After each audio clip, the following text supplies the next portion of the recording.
is where people were kind of fooled, led to believe somebody knew more than they knew because of their education. This is an important reason why this comes up over and over again. Yeah. Well, we all have rationales for stating certain things about ourselves. Some people like to keep it a little bit more quiet and private. That's his right.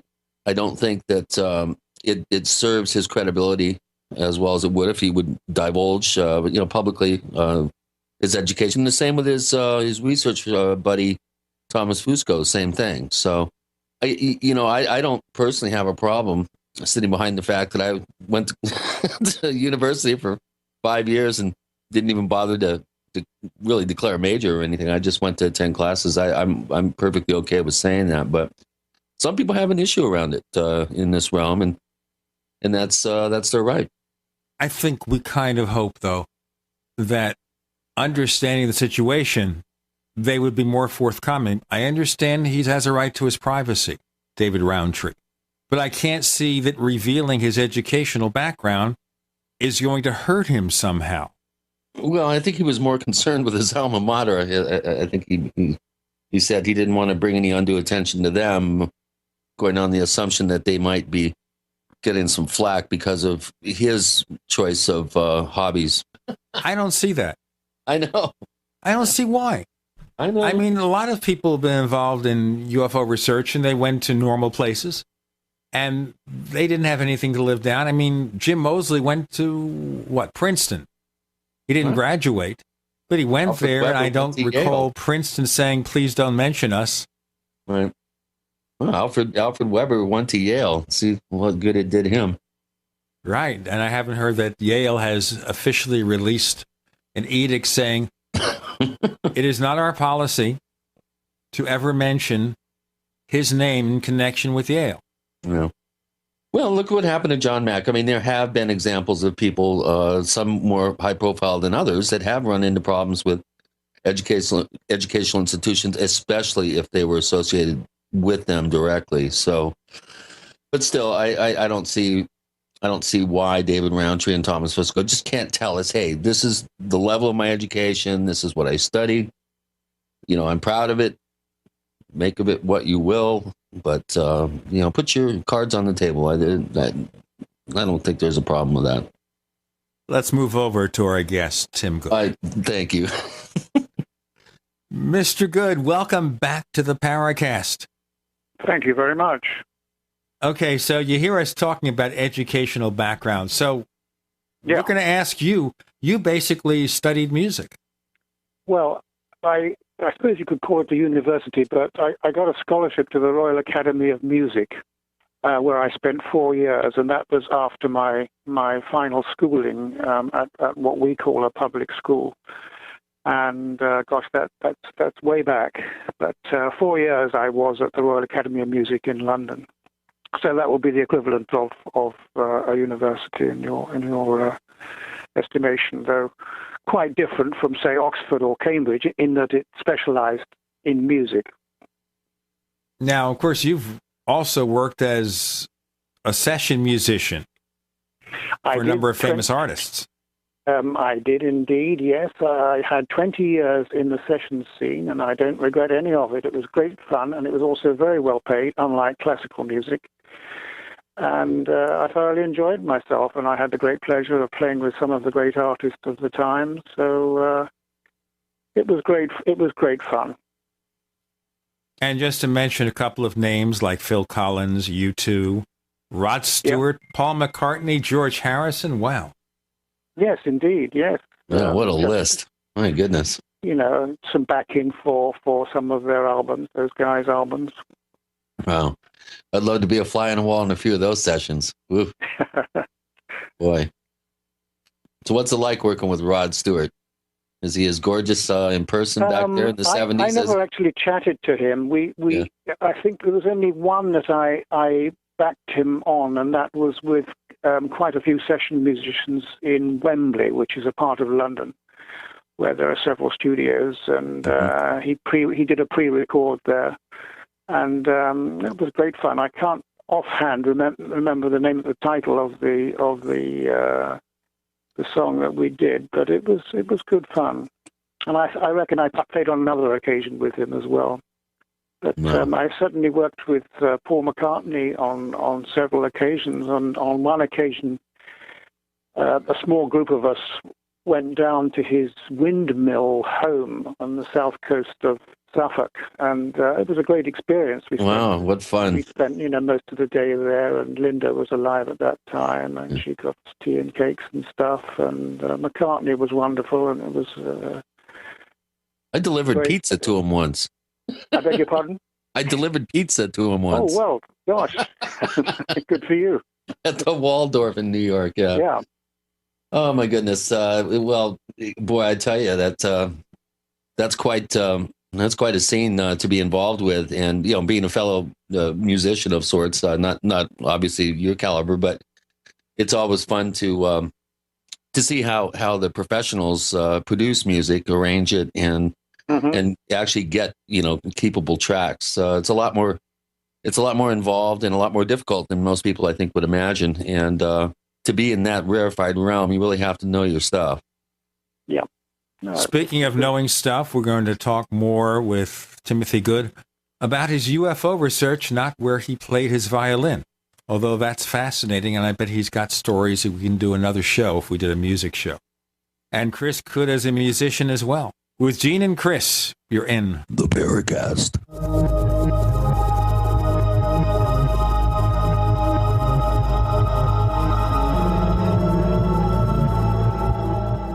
Neighbors, are you tired of dealing with a slow web hosting provider?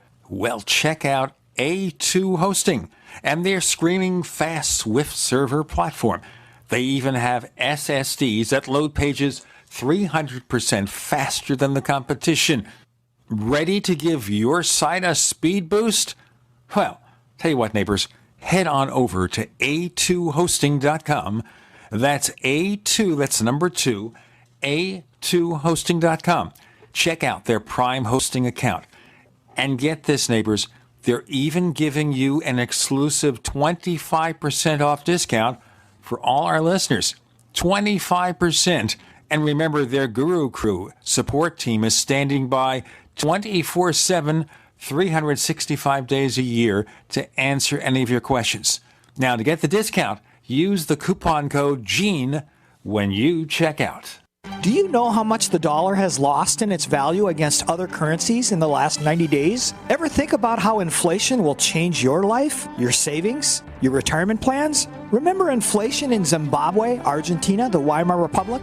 Put another way, who cares if your investments go up 10%, but you lose 40% of your purchasing power? Gold is the only monetary asset as no one else's liability. Gold still buys the same amount of stuff it always did. Gold does not require trust in a third party. You can possess it in your hand. You can take it with you. Gold is real money. Gold is honest money. My name is Daniel Larson from Midas Resources. To find out how you can protect your savings and roll over your IRA funds into precious metals accounts, please call me at 800-686-2237, extension 134. That's 800-686-2237, extension 134. 800-686-2237, extension 134. We all know that Berkey Water Purification Systems are the most trusted name in water filtration. As an authorized Berkey dealer for over 6 years and serving thousands of satisfied customers, the Berkey Guy offers amazing specials for Berkey Water Filtration Systems. The Berkey Light Systems include a set of self-sterilizing and recleanable black purification elements that purify water by removing chlorine, pathogenic bacteria, cysts, and parasites to non-detectable levels and remove harmful chemicals such as herbicides and pesticides. Order the Berkey Light System today, complete with 2 black Berkey elements for only $231, and the Berkey Guy will ship your order free of charge. With the purchase of a Berkey Light, the Berkey Guy is also offering a set of fluoride and arsenic filters for only $39.99. That's over 30% off the retail price. Call the Berkey Guy at 1-877-886-3653. That's 1-877-886-3653. Or order online at goberkey.com. That's goberkey.com today. These days, so many suffer from heartburn, stomach ulcers, and acid reflux, and most never realize it is the high acidity within the body that causes their discomfort. While selective diet choices can help, AlkaVision Plasma pH drops can really make a change. A few drops added to water can optimize your body's pH level, ridding you of harmful waste and acid, promoting health and restoring vibrance and energy. Healthy pH levels make all the difference. High acidity can also cause depression, insomnia, and irritability. AlkaVision Plasma pH drops bring you vital balance that can be truly life-changing. Alkalizing boosts immune response, reduces headaches and cramping, and even helps prevent bone loss. This is simple science that helps your body do what's natural. Order your AlkaVision pH drops for just $29.95 at alkavision.com, ALKAvision.com, or call 800-518-7615. Alkalize your body. Supercharge your health at alkavision.com. We'd like to hear from you. If you have a comment or question about the Paracast, send it to news@theparacast.com. That's news@theparacast.com. And if you'd like to catch up on past episodes, we have hundreds of shows for you to download direct from theparacast.com. That's theparacast.com. Or check us out at iTunes. On the Paracast with Gene and Chris, we're joined by Timothy Good, who is a violinist by profession and a UFO researcher. That's your hobby, UFO researcher, right? Well, no, I'd say it's also my profession because I lecture on the subject throughout the United Kingdom, mostly to what we used to call public schools, but are now called independent schools, to the sixth form, which is the top form. I'm still doing that, and I thoroughly enjoy it, and I lecture elsewhere at conferences sometimes. Sometimes I'll be at the Phoenix conference in February. I think it's something like the 12th to the 16th of February. I'm just flying out. I'm being flown out for 5 days in total. So I'm looking forward to that. And I gather it's a very good conference they do out there. Yeah, and we're in the area, and we'll probably get a chance to see you there. Oh, great. Yeah, Gene's down there just outside of town, and I'm up towards Sedona. Great. And Chris is going to pay for the lunch. There you go. Lunch is on me. Okay, I take that as a solid commitment. They do put on a good conference. It should be fun. I'm looking forward to seeing you again. The last time we saw each other, Tim, actually was in 2004 at the X conference. I tried to introduce you to Ray Stanford, and you turned on your heel and you ran from me. What? You did. You said, the Ray Stanford? You turned around and ran away. All right, let me get back here because I'm obviously confused over this. This is some kind of inside baseball conversation. No. Okay, why would Ray Stanford bring apart that reaction? I don't know. I was hoping to get a little bit more insight. It's all news to me. There were two brothers, weren't there? Rex and Ray. Rex and Ray, correct. Who Rex both had encounter experiences, as I recall. Many years back. I mean, we're talking decades ago, So 60 years ago. And I cannot certainly remember my own encounter with one of the Stanford guys. Yeah, I introduced you to him. He lived just a couple of towns south of Gaithersburg, where the X conference was being held. And I think you had somewhere to go, obviously, because you should have left in a hurry. the time before that, Tim, you and I flew around the San Luis Valley with John Altshuler piloting his plane. Oh, and way back, this is going back 20 years ago. I remember that very well, yes. Yeah, that was quite something. And you supplied some photographs for my second book, Enter the Valley, from some of the pictures that you took, the great shots of the sand dunes and the big Blanca Mountain there. But boy, I'll tell you, that was probably one of the most scary flights I've ever taken. He had 4 radios and they all went silent. They all blacked out when we approached the airport. Exactly, right over the Dry Creeks area where magnetic anomalies have been known to happen. That was quite something. That was a thrilling moment when that control tower John handled that really well. He was a fine pilot and very good pilot. I respected him tremendously. Yeah. Well, that was the last time he ever set foot in the San Luis Valley. he swore he'd never, ever come back. And he didn't. Yeah. As I recall, he was one of the first, if not the first, to investigate the case of Snippy. Am I right? That is correct. He was the mystery pathologist that did the examination. Valley, yeah. Yep.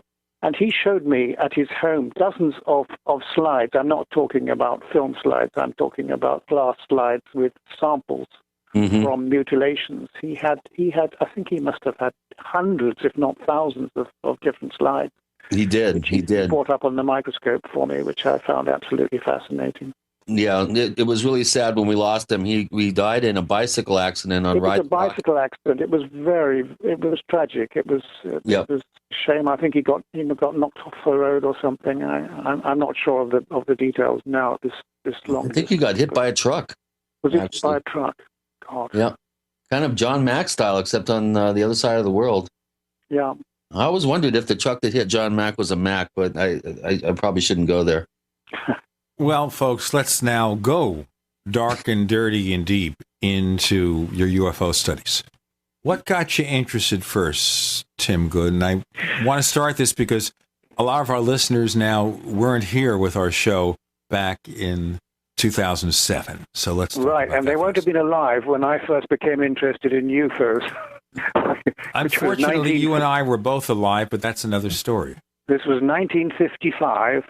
Oh, my. And I was at school, and a cousin from America, a cousin of my mother's called Edmund C. Berkeley, he was the guy who actually was the first to produce a magazine it was called Computers and Automation in the 1940s. He was considered a nutcase, but he was well ahead of the game to do with computers. He told me things that computers would be able to do, talking decades ahead, and it's all come true. But he came round, he stayed with us. He was the second cousin of my mother, and he was well aware of my passion for aviation and space travel. And he said, Timothy, you like airplanes, you like rocket ships, you need to know about flying saucers. And so he got me a book, The Flying Saucers Are Real by Major Donald Kehoe, and mailed it to me, and I haven't looked back since then, 1955. Well, I'm going to tell you something. That sounds like the book I read. That's the first book I read, but my story is interesting because my late brother left a copy on his coffee table in his home in Brooklyn, New York. Right. And I was really young. I was 11 years old at the time. So I won't reveal the real age. It's something less than 115 right now. Maybe I just feel that way. And I read that book, as you did. Yeah. And I was hooked. I said, I got to follow up on this. And as I got older, I started running to the bookstores because it was safe then to take a subway in New York City and go from Brooklyn to Manhattan. And they had used bookstores where I buy used or closeout UFO books. And that's how I cut my teeth on the subject. Yeah, well, I've got God knows how many books I've got now, but it's a huge amount. I don't have all the books. There's no point in just buying books for the sake of it, unless there's something specific that interests you. It's not worth getting books, and there's so much rehashing of stuff. No, it's a great subject, and of course, as most of your listeners and yourselves will be aware, it is actually, I have been told by people who are in very high positions of knowledge, that it is the most sensitive subject in the intelligence community. Furthermore, it represents a very great threat to planet Earth. Perhaps we can talk about that a little later. Well, you're already raising the subject, but I want to ask you something first, because our listeners are always concerned about the facts behind a claim. These high sources, intelligence sources, what? I assume when you don't mention them that you're being asked to keep their name secret? Oh, absolutely. It goes without saying. Okay, so the obvious question people are going to ask, and we can get some skeptical people in our forums, is, all right, he says he's got these sources. How do we know that? How do we demonstrate that these sources are real? And if they are real, they're telling Tim Good the truth. We'll find out more. With Gene and Chris, you're in the Paracast.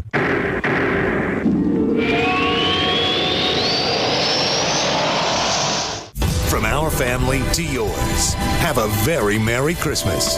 We are the Genesis Communications Network, GCN. If you want to get your website online and you need reliable service, first-class service at the lowest possible price, there's only one place to go. Well, DreamHost has a special promotion with our show where they'll offer you unlimited disk space, unlimited bandwidth, one-click web apps such as WordPress, 24/7 support. You can save over $55. You want to know how? Go to dreamhost.com/radio, dreamhost.com/radio. First came Attack of the Rockoids, and it was a critically acclaimed success. And now there's The Coming of the Protectors. A former military intelligence man is contacted by a space woman in a dream that turns out to be a nightmare because evil forces on her distant planet are planning to conquer the Earth. This is gripping science fiction of the classic kind. Attack of the Rockoids and The Coming of the Protectors. Find out more at rockoids.com. That's Rockoids, ROCKOIDS.com. We live in a complicated society. Stressful issues are always popping up. Have you ever been treated unfairly by someone? Have you ever been overcharged for a repair? Have you ever signed a contract or a document? Worried about identity theft? How many times have you been in those unique situations where you just wanted to call an attorney to find out if you're right or wrong, or what your legal rights are? But every time you think about calling an attorney, what do you think about first? That's right. Who do you call, and how much will it cost? Our friends at Legal Shield have found a solution. With a nationwide network of 6,900 attorneys who average 19 years of experience, Legal Shield's law firms take over 40,000 calls per week helping their members. For less than $20 per month, you can have access to Legal Shield on everything from the trivial to the traumatic. Let Legal Shield stand up for your rights at lsprotection.com. That's lsprotection.com. Or call 855-340-SAVE, 855-340-7283. According to the FBI, close to 400,000 burglaries take place in the United States between November and December each year. Seems burglars shop for the holidays too, for easy targets. Here are a few things that you can do to lower the risk of a break-in. Lock doors and windows. Don't have newspapers and mail accumulate in front of your house. Don't announce your travel plans on social media. And plug in fake TV. Burglars love the dark. Fake TV is a bit like a light on a timer, but more convincing. Plugs into any outlet and simulates the colors and movement of a real TV.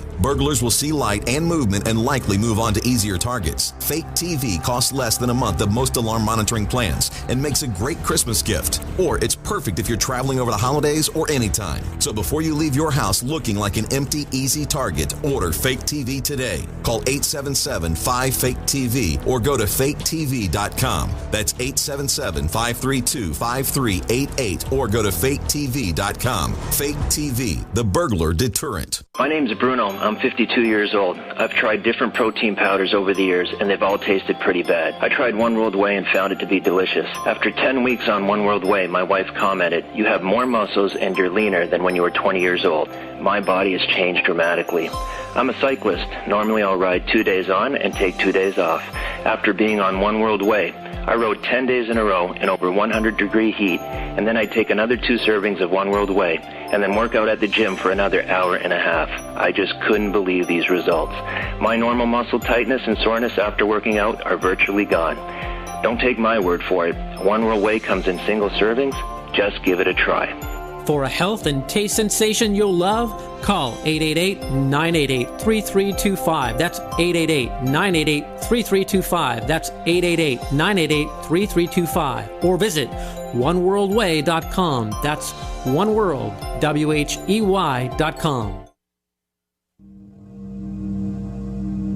This is Leslie Kane, and I'm with the Coalition for Freedom of Information, and you are listening to the Paracast. Timothy Good joining us. He's written a number of books such as Above Top Secret and the later version Beyond Top Secret. And he's coming out with another book on UFOs. He hasn't given up on it. So you got the sense, Tim, of the question I asked here. The skeptic's point of view, saying, well, you've got these sources. How do we know they are what you say they are? Well, obviously, I can't go beyond what I've told you, which is that I've come to know these people few and far between, though they are over a very, very long period of time. most of the few of them, there's just a handful, give me information, have given me a great deal of information over decades, and in some other countries as well. I have a few contacts. Okay, about these contacts, ever get the feeling that maybe some of them are giving you a little bit of disinformation? Do you know that what you're hearing from them is reliable? I get that impression, and that only arises from the fact that I've had long friendships with these people. I mean, I'm talking about decades, with some of them at any rate. Some of them I've known for 30, 40 years, and I only ever get an occasional amount of information and occasional updates. A lot of the information remains out of date, that's for sure.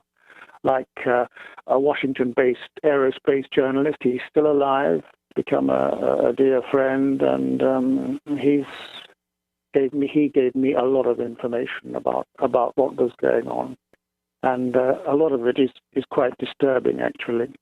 All right, disturbing in what way? Well, what I've been told is that there is a tremendous threat posed to Earth, and this has been going on for decades, since the 1940s, allegedly. This is what I have been told. Some of the so-called greys, there are different species of greys, as I'm sure you're aware, have hunkered down in underground bases on planet Earth, and their objective is to take over the planet. They have a 100-year plan, supposedly. I'm very cynical about all this, as you can read from the final chapter in my book where I reference this. And this is what I've been told. That let's just set this apart, Tim. Okay. First of all, which book was this? This is my latest book, Earth, an Alien Enterprise. Okay, so this one is going to tell us that. Chapter. Okay, the final chapter of your new book. Yes. And you're telling us here that, number one, there are several species of greys. And how do we know this? All I can tell you is what I have been told from my source, from my Washington source. And I've learned a tremendous amount of information about this thing. Allegedly, they have a long-term plan to create a race of alien-human hybrids. Purportedly, they allege, to make us more peaceful. Their true purpose, that I've been told, however, is to create a passive human race incapable of violence by eradicating the human emotions that enable us to survive, thus laying us out to conquest. However, as I've pointed out, if this has been a long-term stratagem, I've yet to see much evidence of the human race becoming less violent. And in any event, these particular aliens who are trying to take over the planet in an alleged 100-year plan, supposedly, are not omnipotent, and to a certain extent they feared us. And they do have weaponry, I'm told, but some of them had been killed by our military.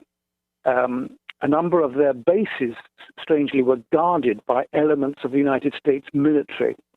And the whole object was allegedly classified under something called Project Aquarius. Aquarius has cropped up in other documents as well, as I'm sure you're aware. But a great deal of information. And not everybody, even theater commanders-in-chief, were out of the loop, I have been told. But those in the loop were said to have included, I'm going way back here, several decades, to include the President, though not always, the Secretary of Defense, the Director of Central Intelligence, and the Chairman of the Joint Chiefs of Staff. And dossiers on potential, in the event of leaks, dossiers on potential offenders were supposedly prepared by security personnel to discredit their reputations in the media if they let slip with what was going on. Those few people in Congress and the media, I was told, who expressed an interest and asked too many questions were dealt with. I don't know exactly what's meant by that, but several people have, I'm told, have been dealt with terminally. A president, as well as a chairman of the Joint Chiefs, is alleged to have been abducted. As to who, I really haven't a clue. But there's a very rarely known report dating back to 1982, which I've published for the first time here. I've sort of thought about publishing it for a long time, and it relates to General William Westmoreland, who was a U.S. Army general who commanded military operations in the Vietnam War, and later became U.S. Army Chief of Staff. There was a newspaper article which I got in the London Evening Standard. And it says, UFO kidnap puts U.S. Army in a flap. A report that America's Vietnam commander, General William Westmoreland, had been snatched by a flying saucer sparked off a full-scale emergency alert. The report was made by 49-year-old Mrs. Edith Mello. Security police immediately tried to track down the general. They failed, and troops at El Paso Army Base in Texas were put on full alert. We put out an all-points bulletin, said Army spokesman Ed Starnes, but 4 hours later we decided the woman's claim was just too much, so we called off the search. The Army later said that Westmoreland had been found, but they refused to say where or in what circumstances. So there's no way of proving that in any way, shape, or form, as far, especially since it dates back such a way. Okay, but we're dealing with something here, Tim, that obviously is going to be disbelieved. And the big question I'd ask you before we even get into more details about alien hybrids and about this secret plan to take control, and that is, why would anyone allow you to talk about it? If this is something under deep top secret, we don't want to possibly panic the populace here, knowing that our alien visitors are hostile. How would you be allowed to tell about it? Well, I have, and I've done it. In fact, in Unearthly Disclosure, which is several books back, I touched on it. But in my latest book, I've gone into a great deal more detail, specifically, or in particularly about their the way they are constructed, great details, medical details about them, which is absolutely fascinating. I can't say it's true. It's just what I've been told over a long period of time. Do you have reason to believe that what you've been told is authentic by any verification? Have other things you've been told proven to be true? Well, I haven't met any of these types of aliens, thank heavens, but I don't think you'd come back from the visit, would you? Well, people do, but I think some of them do not have our best interest at heart. That is for sure. Well, this goes into the theory then that's also voiced by people like Dr. David Jacobs, that a lot of the people who are being abducted, and he talks of numbers in the millions, are undergoing various physical tests for some kind of hybrid experiment. Exactly. Is that your feeling? That's what I've been told. And I have a great deal of respect for Dr. Jacobs. Where are these facilities that you referred to? Where are they located? There are several of them, huge underground and undersea bases around our planet. I haven't been given any specific areas, although in my previous book, I think I mentioned that one of their bases was in the North Pacific to the west of Hawaii. There was a huge base there. We're going to do our break now. Timothy Good joins Gene and Chris. You're in the Paracast.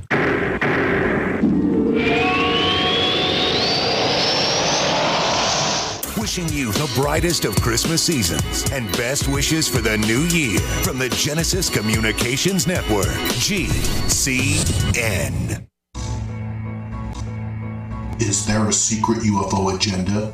Do strange creatures from the darkest corners of the mind roam the earth? Is there evidence for mind control, time travel, or devious government conspiracies? Find out the inside scoop on the latest conspiracies, paranormal activity, and Fortean phenomena when you subscribe to Tim Beckley's Conspiracy Journal. It's jam-packed with stories, special book and DVD promotions, and the best news, it's absolutely free, sent right to your mailbox. plus a bonus free email newsletter sent out every Friday. Simply send an email with your name and address to Mr. UFO at webtv.net. That's Mr. UFO at webtv.net. Find out what they don't want you to know. Yesterday, I got a notice from the IRS. They say I owe them over $16,000. I don't have that kind of money, but the notice said if I don't pay it in 30 days, they're going to go into my bank account and take my money, put a lien on my house, and garnish my wages. Can they really do that? If you owe back taxes, unless you get help, the IRS can do all that and more. Don't try to fight the IRS on your own. Use Coast One Financial Group and let them help you get a fresh start. Their Fresh Start program that will stop collection efforts, remove any liens the IRS or state have in place, and help you reduce your back taxes by as much as 80%. You get a fresh start if you owe at least $10,000 in back taxes. They're so sure they can help you that they'll give you a 20% discount just for calling right now. Dial 877-328-6404. That's 877-328-6404. Again, 877-328-6404. Woulda, coulda, shoulda. Yeah, buying them another sweater, game, or other holiday gift they didn't need was nice. But this season, why not take the easy road, the safer road, and the smarter road? Get those you love something they do need. Give the gift of preparedness with Freeze Dry Guy gift cards. Since 1970, the veteran-owned Freeze Dry Guy has been your trusted source for emergency preparedness with easy-to-make, delicious freeze-dried foods and dehydrated foods.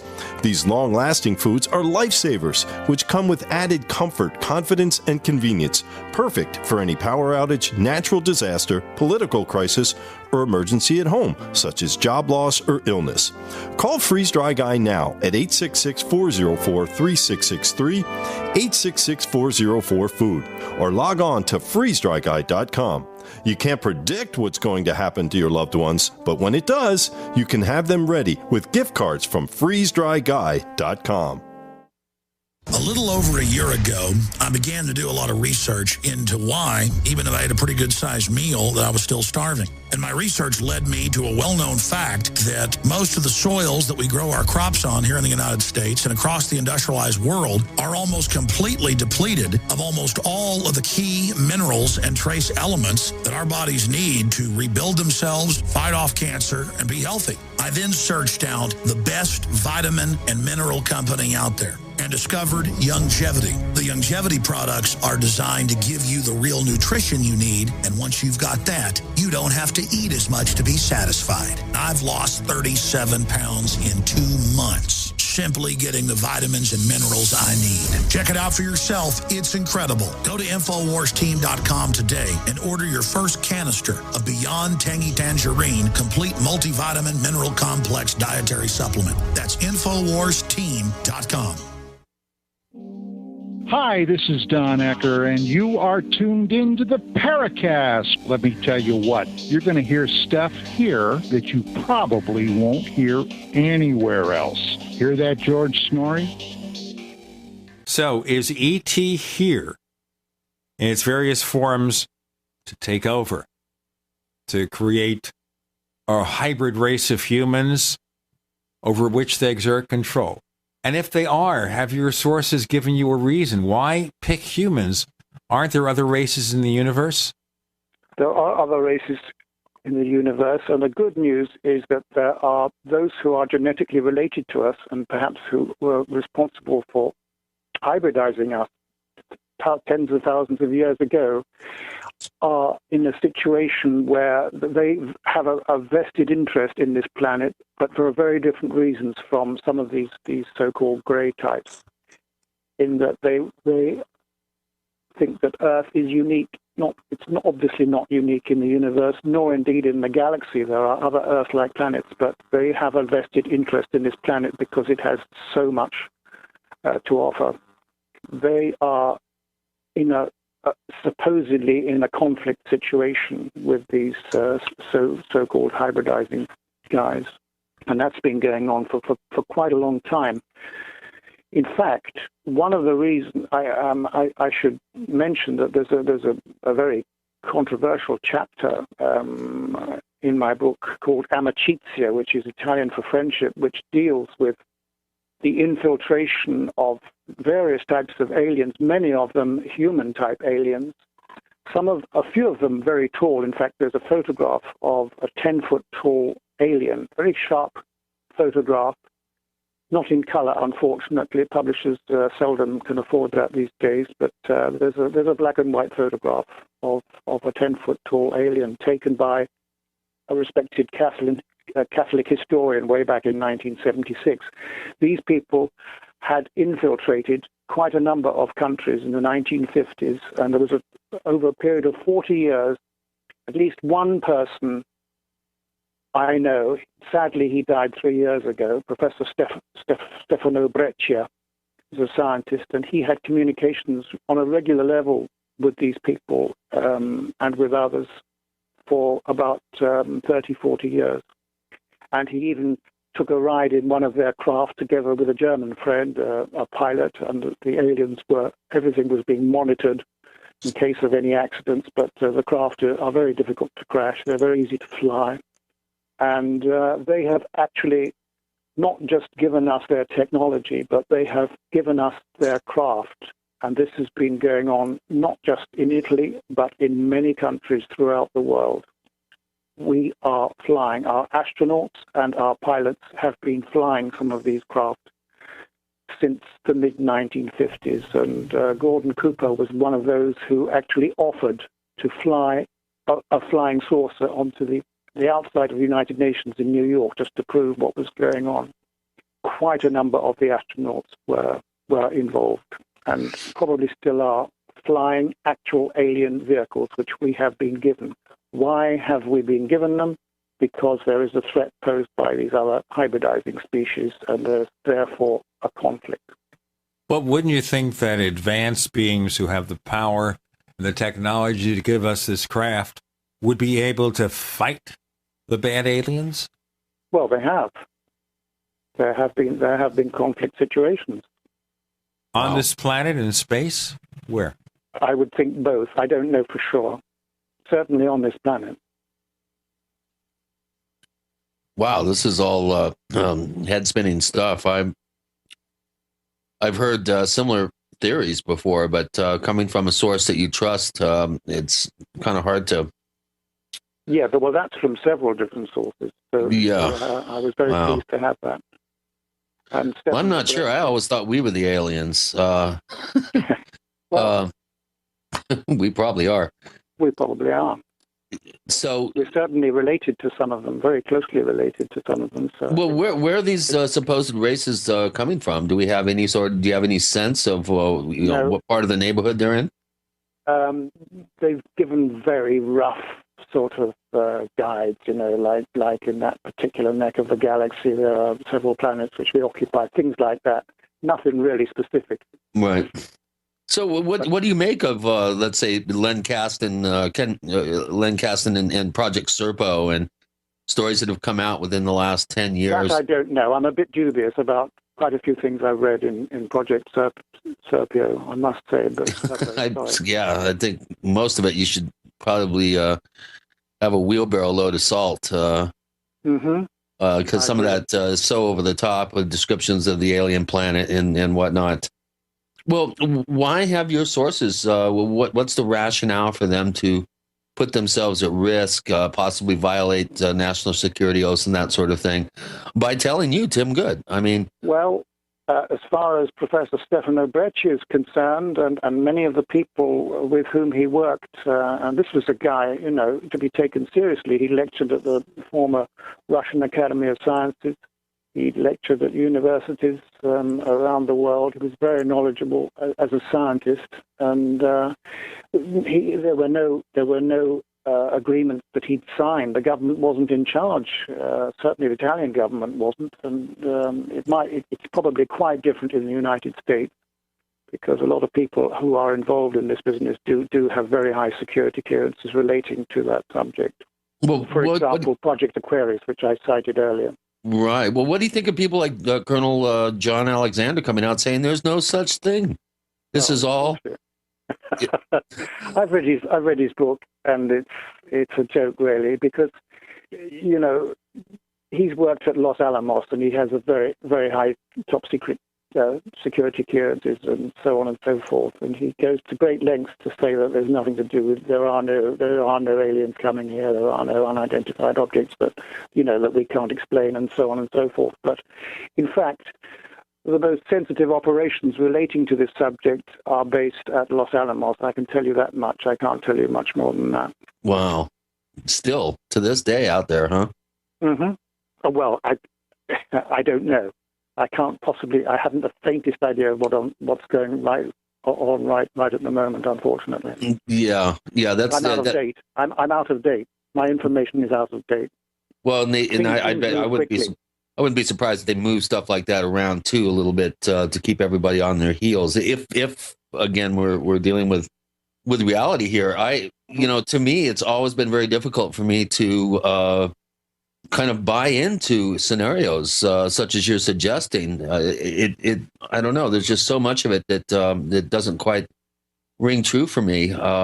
You've been in this line of work and in these investigative corridors for decades now, Tim, and so obviously you're putting two and two together and two and two and two and coming up with some pretty interesting stuff. I personally, I'm just more of an agnostic about it, and it's going to take a lot more. It's good. No, one should always be objective. And agnostic.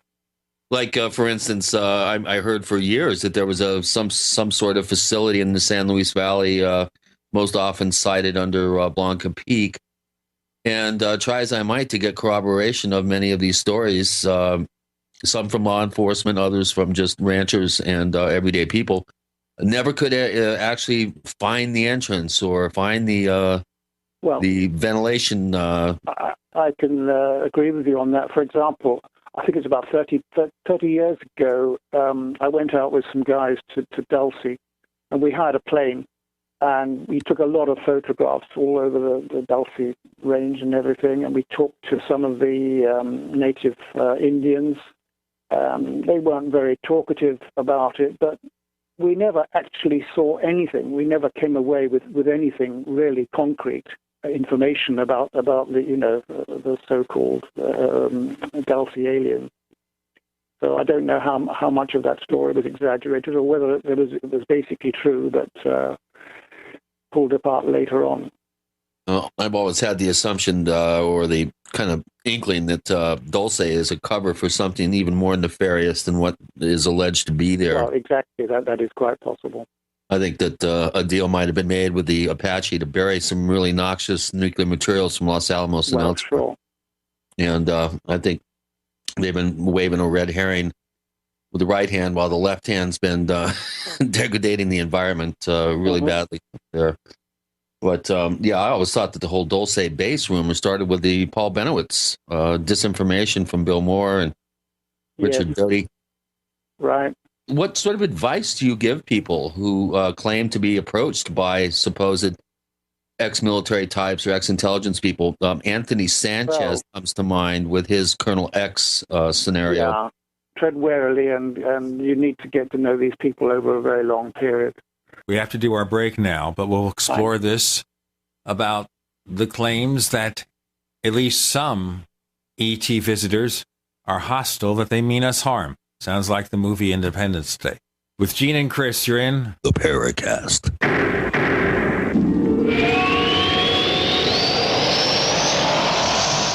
From our family to yours, have a very Merry Christmas. We are the Genesis Communications Network, GCN.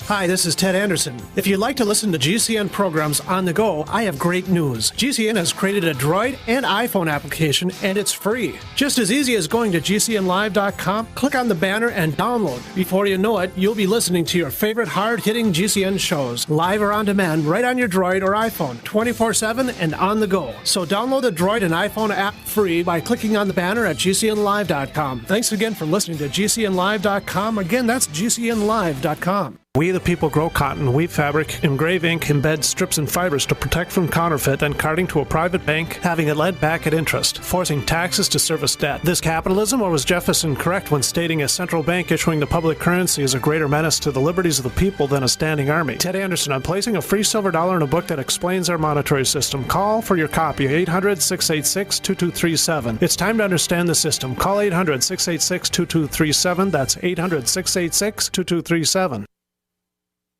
It's no secret that silver is one of the oldest known natural antibiotics, but the mainstream media will never tell we the people this information. Why? Many drug companies and politicians have dangerous alliances that manipulate the way we live by prescribing drugs that only manage disease, keeping us dependent on big pharma. And with Obamacare at our doorstep, we are now forced into a system that many of us do not want any part of. And no man or government has the right to dictate how we as free people choose to take care of our health. The patriots at utopiasilver.com hold this truth dear. Colloidal and ionic silver supplements from utopiasilver.com open the door to a whole new world of natural healing for the body and the mind. Visit utopiasilver.com and discover the safe and effective health benefits of colloidal and ionic silver. Call 888-213-4338, 888-213-4338, and talk to the patriots at utopiasilver.com, a leading source of natural healing using colloidal silver, colloidal gold, minerals, vitamins, and herbs. utopiasilver.com.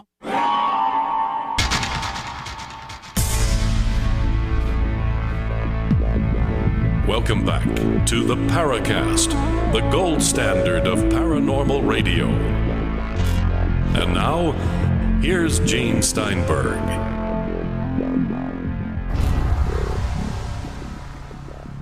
With Gene and Chris in the Paracast, Timothy Good joins us. He's written a number of books about UFOs. We'll talk about them as we progress. The latest one is Earth and Alien Enterprise, and it obviously has some frightening information. Speaking of the various things you've learned over the years, has anything that was given to you early on been shown not to be true, that you had to kind of take it back? I wouldn't know where to start. A lot of stories. A lot of the contactees were fake, but quite a number of them were absolutely genuine, in my opinion. And I got to know some people who were having regular communications. Madeline Rodefer was a friend of mine, and she looked after George Adamski for the last few months of his life in Silver Spring, Maryland, at her home there. And in February 1965, a craft actually came in low and hovered for quite some time, describing a series of maneuvers. And Adamski filmed it with, I think, both a 16mm camera and later on an 8mm camera. He borrowed Madeline's camera to do the filming. I'll tell you what, though, I have seen the analysis of anything Adamski produced, and nothing of it passed credibility. Nothing. Well, I disagree entirely. Adamski actually had a United States government ordinance passed which gave him access to all military bases throughout the world and the White House, and that was confirmed by Dr. Jacques Vallée. When did that happen? When was that confirmation? About 15, 20 years ago, something like that. That George Adamski, who ran the hot dog stand at the foot of Mount Palomar Observatory, claimed to have met ET in the desert in 1952. George Adamski had a United States government ordinance passed, which gave him access to a lot of classified information and to military bases throughout the world. Now, we're not talking here about the fact that he once claimed to have this letter from someone named Straith that validated what he said. We know that was, of course, a hoax. The Straith letter was bogus. Of course. We know it was bogus because it was done by Jim Mosley and Gray Barker during some kind of drunken stupor. All right, this comes as kind of a strange twist. You also know that Adamski, before he wrote the part of the book that discussed his contacts and flying saucers have landed, the second half of the book, that he had written a book some years earlier with a similar story, only it was Jesus Christ in a spaceship or something. A fictional story, yes. A fictional story, right. Correct, yeah. Well, do you think that tends to lend a little bit of suspicion on his other claims? I think it was a blend of truth and fiction. And I knew several of the witnesses who were there when the craft landed on November the 20th of 1952. And I can tell you that Adamski was very well thought of in United States military circles, and he gave a lot of information. He passed a lot of information to at least one president, according to my information. Now, in 1998, I was invited to the Defense Airborne Reconnaissance Office in the Pentagon by General Kenneth Israel, who was then in charge. And it was only a half-hour meeting, and he had several colleagues with him, but he was very much in charge. And then he opened up the debate, and I talked about an event in Washington, outside Washington, in Silver Spring, Maryland, in 1965, when a craft was actually photographed. And I had given him a book in which several images taken from that film are reproduced in the book. It was then called Beyond Top Secret. That was well after Above Top Secret. And he looked at those pictures, and he indicated to me that they were absolutely genuine and that the incident did take place as described in the book. And he was not really in a position to make a fool of himself, since he was in charge of quite a few young people from all the military forces who were there at that meeting in the Defense Airborne Reconnaissance Office. So he took it very seriously. Well, I'll tell you one thing, though. I looked at the photos that George Adamski presented in Flying Saucers Have Landed. Yes. And, it looked like GE light bulbs at the base of the UFO. It was one of the more laughable photos. Why would he do something like that? I don't find any of them laughable. They've all been confirmed by my sources as being absolutely genuine. Well, the sources I've read, and they've been very public sources, such as the Adamski expose issue Jim Moseley published back in the late 1950s, show that photo did not pass muster at all. Well, it's funny that these craft have been photographed elsewhere by other people, some very clear pictures, not as clear as Adamski's. He took a lot of pictures of other craft as well, as I'm sure you're aware, through his various telescopes, and some very, very clear photographs in some of the larger motherships and the smaller ones leaving them. Well, I beg to differ on some of this, because Ray Stanford, who spent a considerable amount of time with him, both he and his twin brother Rex, Ray caught him red-handed in his little photo lab and had him actually show him how he got some of these objects to glow I would find that very, very suspicious. Actually, I don't believe Adamski would have done that. He had a bucket of radium, and Ray said that was the last time he ever went into that little secret little photo studio, because he didn't want to become irradiated. He was using radioactive paint actually to make the famous shot of the mothership with the small glowing objects around it. Was actually done using radium paint that he got, I think, from an in-law who worked for a watch company. They look like, if you're talking about the illuminated vehicles that appear near the motherships, are those the pictures you're talking about? Correct, the dark mothership with the smaller lit objects around it. He actually showed Rex and Ray how he did that shot, according to Stanford. According to Stanford. Yeah. I don't think I ever met them. I certainly communicated with one of the Stanford brothers. No, probably Ray. Rex has not allowed himself to be associated with this field for many years. Right. He was, I think, the head of the psychology chair out at St. John's, or he was quite a well-respected, along with Stanley Krippner, well-respected parapsychologist, and is now retired. But boy, I'll tell you, he just will not talk to anybody about his earlier escapades, tracking down Daniel Fry. Didn't they both have encounters, the Stanford brothers? They did when they were very young, when they were teenagers. Some pretty interesting stories. Didn't they have a witness a landing of in Padre Island near Corpus Christi, Texas. And Ray's gotten quite a number of films and photographs in the intervening years, I might add. Very impressive. I'd love to see those. But one of the things that he did was befriend many of the contactees in the 50s, Daniel Fry, George Hunt Williamson, Truman Bethram, and really checked him out closely. And he claims that he caught Adamski red-handed in his photograph, with his photographic equipment set up. Well, it's news to me. Well, I'll tell you what, we're going to agree to disagree about George Adamski. Chris and I don't buy it. You do. Let's move on. Because the original question, Tim, was about things that you accepted as possibly genuine early on, but later you became skeptical. Is MJ-12 and the MJ-12 documents one of those examples? Well, I was the first to release the document, if you recall, and Bill Moore released it shortly afterwards in the United States. I released it in my book, Above Top Secret, as you may well be aware. I think the document, and I've stated as much in the book, is probably fraudulent, but I think essentially the information therein is correct. So it's somebody's done a job of sort of, I don't know, getting the information and putting it out in such a way that some people might think that they're genuine documents. I don't think they're legitimate documents. We have Timothy Good joining Gina and Chris, and that means you're in the Paracast.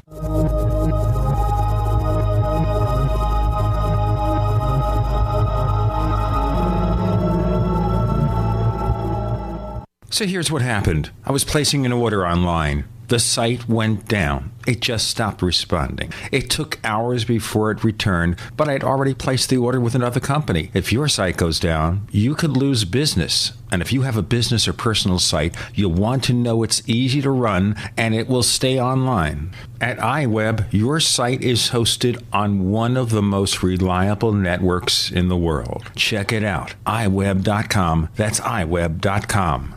First came Attack of the Rockoids, and it was a critically acclaimed success. And now there is The Coming of the Protectors. A former military intelligence man is contacted by a space woman in a dream that turns out to be a nightmare because evil forces on her distant planet are planning to conquer the Earth. This is gripping science fiction of the classic kind. Attack of the Rockoids and The Coming of the Protectors. Find out more at rockoids.com. That's Rockoids, ROCKOIDS.com. Good day, Jim Newcomer from Mott's Resources. December 20th, 2013. Gold opened this morning at $1193.90. A 1-ounce gold coin can be purchased for $1237.96, $618.98 for a half ounce, or $309.49 for a quarter ounce. That's $1237.96, $618.98, and $309.49. Hi, this is Ted Anderson. Have you ever wondered why banks, stockbrokers, investment advisors won't talk about gold IRAs? Wait a sec. Gold and silver is going up while Congress is trying to settle on the next debt increase. And there's no end to this madness. That old 401k and IRA can be converted into physical gold without tax consequences. I explained this in my book, 10 Reasons to Buy Gold. Don't let time slip away. Call for your free copy today, 800-686-2237. Get away from that Washington spin and get honest answers about gold. 800-686-2237. The book is free, 800-686-2237.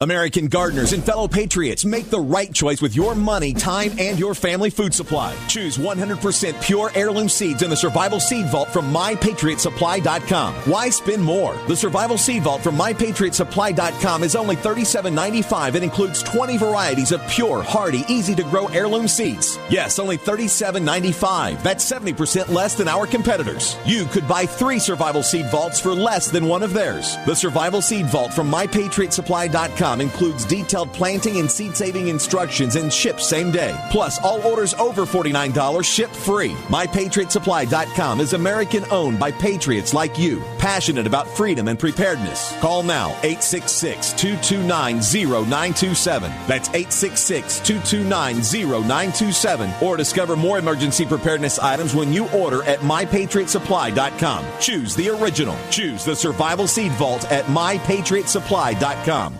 It's no secret that silver is one of the oldest known natural antibiotics, but the mainstream media will never tell we the people this information. Why? Many drug companies and politicians have dangerous alliances that manipulate the way we live by prescribing drugs that only manage disease, keeping us dependent on big pharma. And with Obamacare at our doorstep, we are now forced into a system that many of us do not want any part of. And no man or government has the right to dictate how we as free people choose to take care of our health. The patriots at utopiasilver.com hold this truth dear. Colloidal and ionic silver supplements from utopiasilver.com open the door to a whole new world of natural healing for the body and the mind. Visit utopiasilver.com and discover the safe and effective health benefits of colloidal and ionic silver. Call 888-213-4338, 888-213-4338, and talk to the patriots at utopiasilver.com, a leading source of natural healing using colloidal silver, colloidal gold, minerals, vitamins, and herbs. utopiasilver.com. We'd like to hear from you. If you have a comment or question about the Paracast, send it to news@theparacast.com. That's news@theparacast.com. And don't forget to visit our famous Paracast community forums at forum.theparacast.com. With Gene and Chris in the Paracast, we have Timothy Good, longtime UFO investigator. And obviously, we disagree with him about some things. But okay, the MJ-12, even if the information on those documents were accurate, why would you fake the documents? Wouldn't you then cast some kind of level of skepticism upon the whole thing? Well, I did when I published them. I was the first to publish them. Right. Have a look at Above Top Secret. You'll see it all there. Okay, but the point being here is, if the information is genuine, why not just get real documents if they exist and prove it? Why create fake documents? I'd like to get them for me. There must be some. Well, you know, Stanton Friedman still believes it. Do you think he's gone a bit overboard? I know. He thinks those documents are absolutely real, but I don't share that view. No. They might well have been copied and made up with one or two things. Well, it's very artful disinformation, at the very least. Yes. Yeah, I'm just still reeling over the Italian guy and his German friend taking a trip on a flying saucer. I mean, that lucky guys. Now, were these aliens that he was interacting with? Was this part of that famous case in the 50s of the community of non-humans that was kind of living there? I think in northeastern Italy. Yes. If memory serves me correct. They were there for some of them were there for decades, and they were having meetings with people from all walks of life. Yeah. Military guys, few politicians, scientists, people from many different professions. And Stefano, I would have put total faith in him. Sadly, as I say, he died about 3 years ago. But he was one of the most remarkable individuals I've ever met, and he had lengthy experiences. I think he only went once up in a craft, and he'd been a pilot, and he thought he found it extremely boring. The German pilot, who everything was being monitored allegedly by the aliens from a distance in case anything went wrong, but they took a flight from Italy to Cairo and back. And Stefano was just sort of taking notes, and he said he found it very boring. He much preferred flying airplanes. It goes too fast. Well, I don't know what to say to that. Boy, I'll tell you, you sure find some pretty interesting sounding people with interesting sounding experiences. I got to give you that, Tim. Okay. But let's move on here. Okay.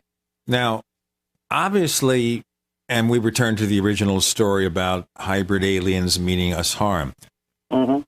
Obviously, this is the most important story. It exceeds Obamacare. It exceeds the world economy. It's something that's going to change things overnight. So how do we actually prove it? Well, I can't unless I, dig up some of these alien guys and get them to spill the beans. You can't prove it. They're not about to do that.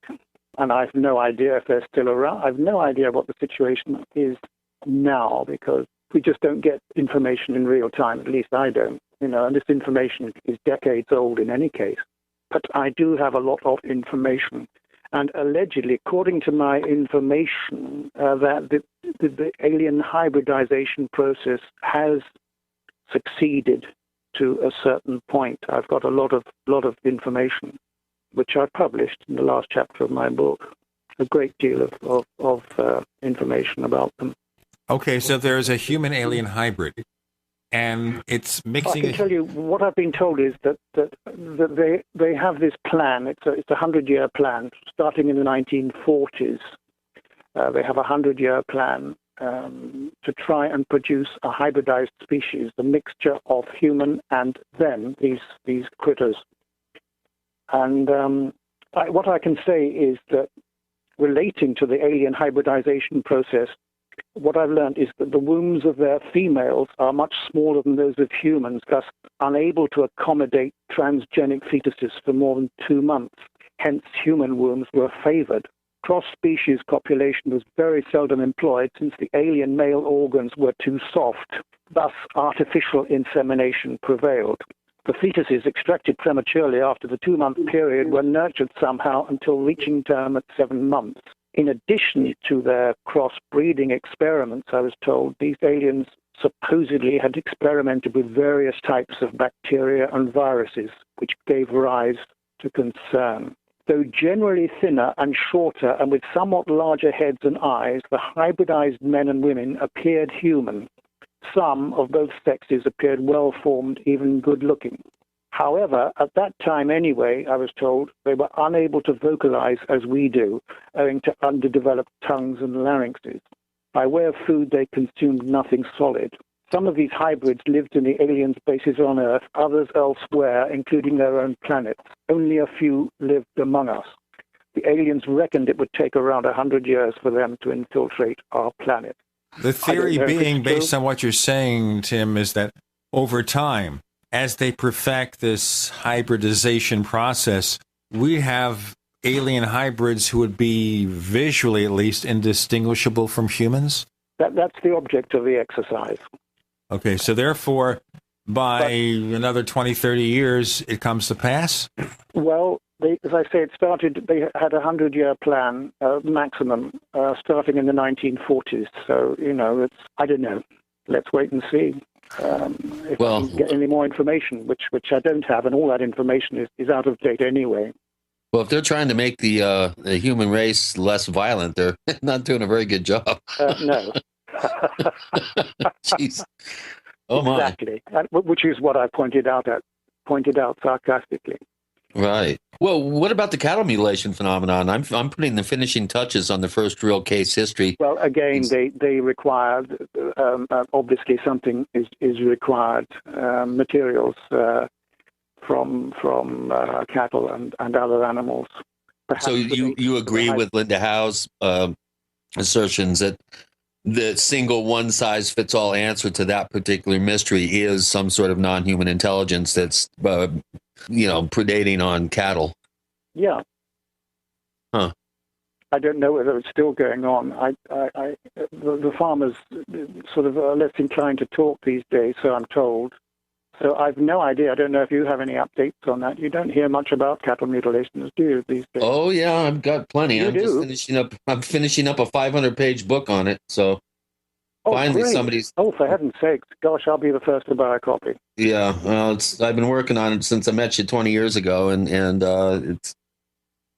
it's looking at it as objectively and as from a objective, neutral place as possible, without jumping to any firm conclusions. Let the data kind of lead me. Some people are going to have issues with that, I hope. But the subject, I think, is so compelling because of our ancient relationship with livestock, which I go into quite at length, and the practice of animal sacrifice, and the fact that cattle mutilations are only exclusively reported in Christianized countries, for instance. There's a lot of interesting facts that nobody has really noticed, I think it's going to turn a few heads. We're going to turn this head, or turn this on its head. Tim Good joins Gene and Chris. You're in the Paracast.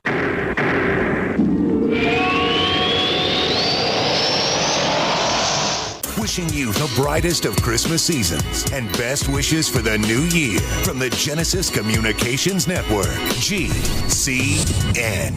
Graphic Converter is the image manipulation tool for the rest of us. It does not use any database. You get full control of all your files. Want to view the images of a folder? Drag it into Graphic Converter, and a powerful browser opens up to show your image files. You could use it for slideshows. You could use it to import images from digital cameras or from scanners. Need to do some image editing? You can do that too in Graphic Converter. Also print catalogs. Convert from so many formats I can't even list them. Download now to see if Graphic Converter is good for you, like 1.5 million other users. Guess what? You could save money when you buy Graphic Converter. Use the coupon code NIGHTOWL. Use the coupon code NIGHTOWL to get a special price for Graphic Converter. Go to lemkesoft.com. That's LEMKE soft.com. lemkesoft.com. LEMKE soft.com. An e-cig revolution is sweeping across the country. But is yours American-made? Vaporite e-liquid by LeSig is. Manufactured in Arkansas with 100% USA-sourced ingredients. And when you buy American, you support local jobs. Vaporite e-liquid by LeSig is top quality at an affordable price. The very principle that once drove the American economy. Get great taste with no ash, tar, or smoke. You'll be wondering why you didn't make the change to Vaporite e-liquid by LeSig a long time ago. LeSig.com has everything you need, for beginners to the advanced vaping enthusiast, with a wide variety of hardware, and also imported e-liquid flavors as well. Plus, LeSig smokes the competition with fast, free, same-day shipping, real people customer service, and a 30-day satisfaction guarantee. Support our country and become a Vaporite at LeSig.com. Or call 870-525-1440, 870-525-1440. LeSig e-cigarettes for today's modern smoker. To thank you for being a loyal listener, we have a limited time freebie offer for you. Claim your free heirloom tomato seeds, just pay shipping, right now at 123freeseeds.com. These aren't ordinary seeds. These are heirloom, non-genetically modified super seeds that are open-pollinated and can be grown, harvested, and replanted endlessly. These survival seeds are actually more valuable than gold in a crisis. Go to 123freeseeds.com and you can get an airtight storage packet of 150 super seeds free while supplies last to say thank you for being a loyal listener. First come, first served. Just cover shipping. Go to 123freeseeds.com now to see if your free heirloom seeds are still available. That's 123freeseeds.com. A healthy digestive system supports a healthy immune system. And a healthy immune system protects you against infections and disease. Pro EM1 Daily Probiotic Cleanse, available at Terraganics.com, is the key to digestive health. Pro EM1 is a powerful liquid probiotic and is gentle enough to use every day. Pro EM1 contains 3 groups of beneficial microbes and enzymes to cleanse and remove toxins, supports weight loss, improves absorption of food nutrients, and aids in controlling yeast and other infections. Pro EM1 is dairy, wheat, and soy-free, is non-GMO, has all natural certified organic ingredients, has no preservatives, and is never freeze-dried. Pro EM1 is the key to your digestive health. Order Pro EM1 Daily Probiotic Cleanse at Terraganics.com, spelled Terraganix.com. Terraganics.com, or call toll-free 866-369-3678. That's 866-369-3678. Pro EM1, the raw probiotic.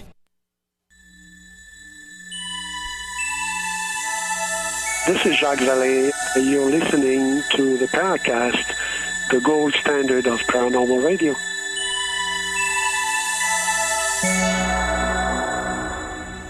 On the Paracast with Gene Steinberg and Chris O'Brien, and Timothy Good joins us, written Above Top Secret and other books. Now, the book that Chris is working on is called Stalking the Herd. We're currently looking at the layout and design of the book. It's going to look really good, really elegant when you get a copy. But Chris, your conclusion here is that it's not an ET-related phenomenon, cattle mutilations, right? Well, I would probably have that at the bottom of my list, yeah. I think there's a lot more going on that's much more homespun. I think there's some very serious environmental monitoring going on. Mm-hmm. I think that there's a real concern within Big Agro about the potential spread of prion disease in the food chain. I think that's a motivating factor. I think the body of evidence that once you put all these databases together, the body of evidence really suggests that there's multiple groups involved, that this is not an easy one-size-fits-all answer to this mystery, that it's highly complicated. There's probably multiple groups piggybacking agendas on top of one another. I can't factor the alien, the extraterrestrial hypothesis in regards to this mystery. I can't factor it out, but like I said, it would be the least likely one that I would factor in. Okay. But we'll see. I'll just let everybody come to their own conclusions, because I'll tell you, there's a lot of information. There's areas of high incidence that feature Bigfoot before mutilations start. The proximity around nuclear materials, uranium mines, power plants, missile bases. Over 80 mutilations occurred within the Malmstrom missile fields in the mid to late 70s, for instance. Warren Air Force Base, Offutt. I mean, the list of bases. I mean, one right outside, literally within sight of the door of NORAD's entrance into Cheyenne Mountain. That's right. It's an amazing, complicated subject, and it's to the efforts. A lot of missiles were neutralized too at one stage. I'm sure you recall all that. Yeah, I wouldn't say a lot, but yeah, there were definitely some shutdowns, including as recently as 2010, according to Robert Hastings. Robert Hastings has written an excellent book, as you know. I've talked about it with him. Yep. He lives in the San Luis Valley now. Yes, he does. Yeah. In a very remote part of it, I believe.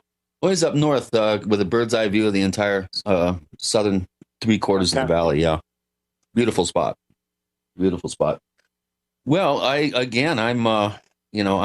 jealous. I want to take a ride on a spaceship, Gene. Man, that would be the thrill of a lifetime. Boy, that'd make all this worthwhile. Yes, me too. Chris, but look at it this way. What if E.T. decided to create a hybrid version of Chris O'Brien?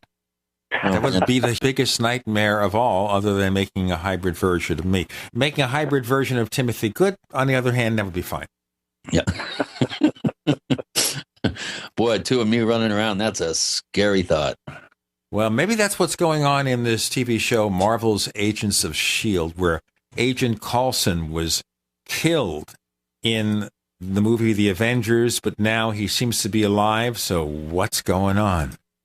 I don't know, but speaking of new shows here, anybody see that new show with Daryl and Mike Barra, Maureen Ellsbury, I think, and isn't what the heck? Who else is in that? Gene, did you see that show? Which show is this?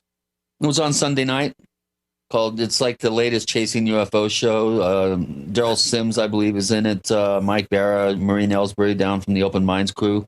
You know what? I never watched those shows for one reason. After Chasing UFOs, I was jaded.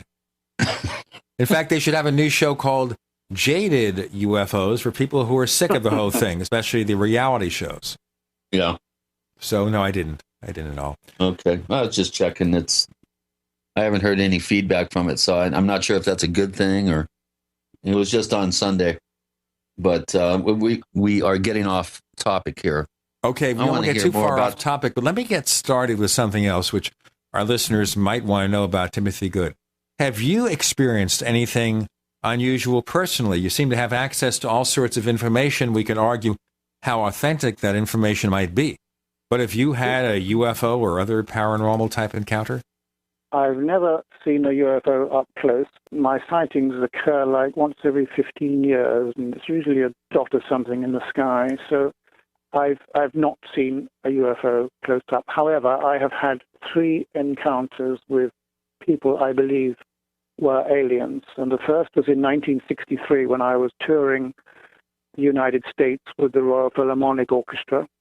It wasn't long after Kennedy's assassination. We were driving from Tucson to Los Angeles, which is about 520 miles, I think, in a convoy of 3 Greyhound-type coaches. And they kindly gave us 1 hour break on that 520-mile trip to get some food. And we pulled in at a diner and everything, and we were there for 1 hour. And I saw somebody waiting in line who immediately alerted my attention. And this was a very petite, very attractive woman. There's something extraordinarily alert about her. And so in my mind, I sent her a telepathic message. If you're from elsewhere, is there any way you can walk by my table and prove it? Well, I was with 3 other colleagues. We were sitting on sharing a table, eating our food. And after she'd got through the line, she made a point of coming past me, gave a fantastically low, gracious bow, smiled sweetly, and then walked away. Was that convincing? Well, it was. I mean, even my colleagues thought it was unusual, and they wanted, what's that all about, Tim, sort of thing, But more convincing was in 1967 when I was working with another orchestra, Carnegie Hall, this time with the London Symphony Orchestra. And one afternoon, I thought I'd just sit down quietly in the lobby of the Park Sheraton Hotel, as it was then called, and I sent out some telepathic thoughts. Any of you guys in the New York area, could you come down, sit down next to me and prove it? So about half an hour or so went by, and finally a man comes in, immaculately dressed, about 5'10", pale olive complexion, very cool, calm, and collected looking, absolutely immaculate, his clothing and everything. And he looked at me quite seriously, then he came and sat down beside me. So I thought, right, I'm going to ask him something telepathically. So in my mind, I said, if you're the guy I'm looking for, would you take your right index finger and hold it to the right side of your nose and keep it there? And no sooner had I thought that, and he did exactly that, and he kept his finger on the right side of his nose for not that long a time. But and then people say, why don't you talk to them? Well, I didn't, and I didn't feel it was appropriate. I thought if he'd wanted to talk, he could have spoken, but he didn't. And eventually he just walked out into 7th Avenue, and I never saw him again. Cut to about 9 years ago, which was my last encounter, I was the guest of honor, the speaker at a prestigious debating salon in Wrocław in Poland. And it was the first time that the subject of UFOs had been brought up, and there was a lot of controversy about it. This is, I say, a very prestigious debating salon. There were people there, retired politicians, military guys, military pilots, professors from universities, retired, some still working, people from all walks of life, about 70, 75 in the audience. And I was the guest of honor, and I gave my presentation with slides. And then I'd noticed throughout the evening, because it was quite a long evening, it started at 7 and ended at just after 11 o'clock, but I only had to speak for 35 minutes with slides and so forth. And I noticed this guy sitting not that far away from me, immaculately dressed, similar in some respects to the guy I'd seen in New York in 1967. And I tried a bit of telepathy. There was absolutely no response whatsoever. But I then, in the interval, people say, Tim, why don't you try and get some photographs of these guys you say you're having encounters with? So I actually tried. So he tried, but we got to try this first. Tim Good joins Gene and Chris. You're in the Paracast.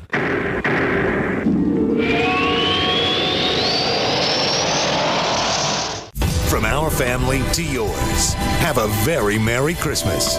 We are the Genesis Communications Network, GCN. First came Attack of the Rockoids, and it was a critically acclaimed success. And now there's The Coming of the Protectors. A former military intelligence man is contacted by a space woman in a dream that turns out to be a nightmare because evil forces on her distant planet are planning to conquer the Earth. This is gripping science fiction of the classic kind. Attack of the Rockoids and The Coming of the Protectors. Find out more at rockoids.com. That's Rockoids, ROCKOIDS.com. So here's what happened. I was placing an order online. The site went down. It just stopped responding. It took hours before it returned, but I'd already placed the order with another company. If your site goes down, you could lose business. And if you have a business or personal site, you'll want to know it's easy to run and it will stay online. At iWeb, your site is hosted on one of the most reliable networks in the world. Check it out. iWeb.com. That's iWeb.com. Hi, this is Steve Sanchez, and based on a recent study, it was found that 57 million Americans had legal issues over the last 12 months, but only 60% of those studied sought out the services of a lawyer. Why? In a nutshell, affordability. Well, my friends at Legal Shield have created a solution that can help you not if, but when you need an attorney. For as little as $17 per month, Legal Shield will provide you unlimited access to qualified attorneys at an accomplished law firm for advice and counsel on legal issues, no matter how serious or trivial. For over 40 years and with 1.4 million families across North America, Legal Shield can help you, the loyal GCN listener. Representatives are standing by now to answer your questions, so call them now at 1-855-340-SAVE. That's 1-855-340-7283, or visit them at lsprotection.com. That's lsprotection.com.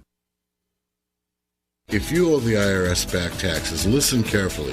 Sweeping changes to IRS policies will help more people than ever eliminate their tax debts once and for all. And now, thanks to Dan Pilla, you can get the tax help you need to end your tax nightmare. Hi, I'm Dan Pilla. I've helped thousands of people reduce or eliminate tax debts they couldn't pay. And after more than 30 years of experience dealing with the IRS, I can tell you there's no such thing as a hopeless tax case. With the IRS's new policies, it's easier than ever to put your tax debt behind you once and for all. Call now at 800-346-6829 to learn how I can help you. You know your IRS debt will not go away by itself, but you don't have to live in fear anymore. Call 800-346-6829. Learn how I can help you eliminate wage and bank levies, release tax liens, and negotiate a settlement with the IRS that will put your tax nightmare behind you forever. Call 800-34-NO-TAX or go to my website, taxhelponline.com. That's taxhelponline.com. Hello, it's Tom Chenault from The Tom Chenault Show. We are experts in home-based business and residual income. We show people how to make money from their home, either part-time or full-time. And in partnership with Genesis Communication Network, we've organized a team to fight back about people not having money, time, or health. And we need your help. What we want you to do is, if you've got an interest in building an organization to fight back against people taking our money, taking our time, and taking our health, we want to talk to you. All you need to do is call this number, 855-308-8326. Again, all you want to do is call 855-308-8326. You can make a tremendous amount of money and end up fighting for a great cause. Please call us right now.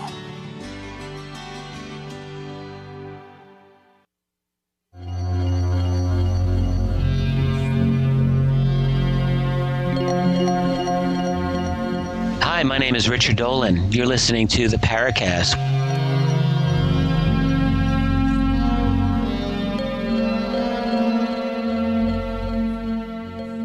So Timothy Good tells Gene and Chris he actually tried to take photographs of these strange people that he met. What happened? Well, I started taking a photograph in three parts because it was a large room, and I had then a Minox camera, just a pocket type camera. I didn't use my large camera. I didn't want to be too obvious, and I took two photographs on the right side. People were just coming back from the break, and then the central section. And then I was about to take a picture of the area where he was sitting when a voice came out from nowhere. A huge booming voice came out from the back of the room saying the speaker's not allowed to take photographs. And I couldn't see who'd said that or anything, so I thought, oh okay, I just apologized to whoever or whatever. Anyway, cut to the end of the whole proceedings, because people could sort of stand up and make comments about this and that relating to the subject. They could talk for, I think, up to about 6-7 minutes, something like that. The last person to speak was this guy who I'd had my eye on. And the subject of his presentation was Earth's future in space. Naturally, I was all ears. and eyes. And that was the end of the presentation. And he walked slowly towards me afterwards. He was obviously going to pass by where I was. I went to shake his hand. He shook my hand, but there was no strength to it at all. It was a complete limp handshake. And he looked at me completely unblinking like a zombie. He did not answer my question. I'd said to him, I think you have a great deal of knowledge. He said absolutely nothing. And it was it was a completely wet handshake, nothing, no grip of any sort whatsoever. I gave him my business card, and then he just walked away. Fast forward 5 minutes. I was meeting my friends because they were taking me back to this hotel in a lovely old converted castle outside Wrocław in Poland. And I said, who is that guy that was the last person to speak? He said, oh, he's very interesting. He always has something very interesting to say, because my people who were putting me up in the hotel went to the monthly debates regularly. And he said, oh, he's always got something very interesting to say. I said, yes. What did he actually talk about? And they said, oh, yes, it was about Earth's future in space. I said, yes. But what did he say? None of us, there was about a group of 10 of us, could remember anything about what he'd said, even though we recalled it at the time. Now, this was absolutely bizarre. To cut a long story short, I tried to get an audio. The speaker is supposed by contract to have photographs of the event, including the audience, supposed to get audio tape of the presentation, of all the speakers, everything. I got nothing. I could get nothing. I couldn't get any photographs that were taken there, and there was a professional photographer there. I could get nothing. Nobody could remember what this guy had said. I could not get in touch with anybody who was organizing the debate, so it remains a complete mystery. I shall never get to the bottom of it, probably, but that's exactly what happened. Do you think we're talking about some kind of mind control here? Definitely. I think we were all influenced in some way to just take that story out of our minds for the time being, and it was just imparted subliminally. Well, is it possible then that the entire thing was a phantom, or something that was a fantasy? It was very real, that believe didn't really, me. You know it's real, but you don't remember it fully. I remember meeting him very, very well and in all detail. The only thing I don't remember is what he said, and neither did anybody else of my party around, about 10 people. That is quite bizarre. My goodness. When you started talking about a small, diminutive, good-looking woman in 63 in Tucson, I immediately thought of Truman Bethram and Ora Raines. Oh, yes. It almost sounds like you met Ora Raines, because wasn't she around that area in the early 60s? She was, but she had dark hair and brown eyes, as I recall. Ora Raines, I think. I remember that story. Maybe she dyed her hair before she met you. She could have been wearing a wig. I think that was way before 1963, wasn't it? What do you think? Was it in the late 50s, I think? I think it was the late 50s, or maybe early 50s, now that I'm thinking about it. I have a signed Truman Bethram aboard a flying saucer. I have a copy of the book, and I've always had my eyes open for the entire book of rhyming couplets that he wrote in his passion for Ora Raines. He wrote an entire book of rhyming couplets. A separate book, obviously. Pardon me? A separate book, quite apart from... Yes. This was just a tribute to her from a starstruck admirer. But a fast question occurs to me as you were talking, Chris. Could Ora Raines have been some kind of metaphor for an affair he did have, but he couches it in this meeting up with E.T. story to maybe take away suspicion from the real cheating that he was doing?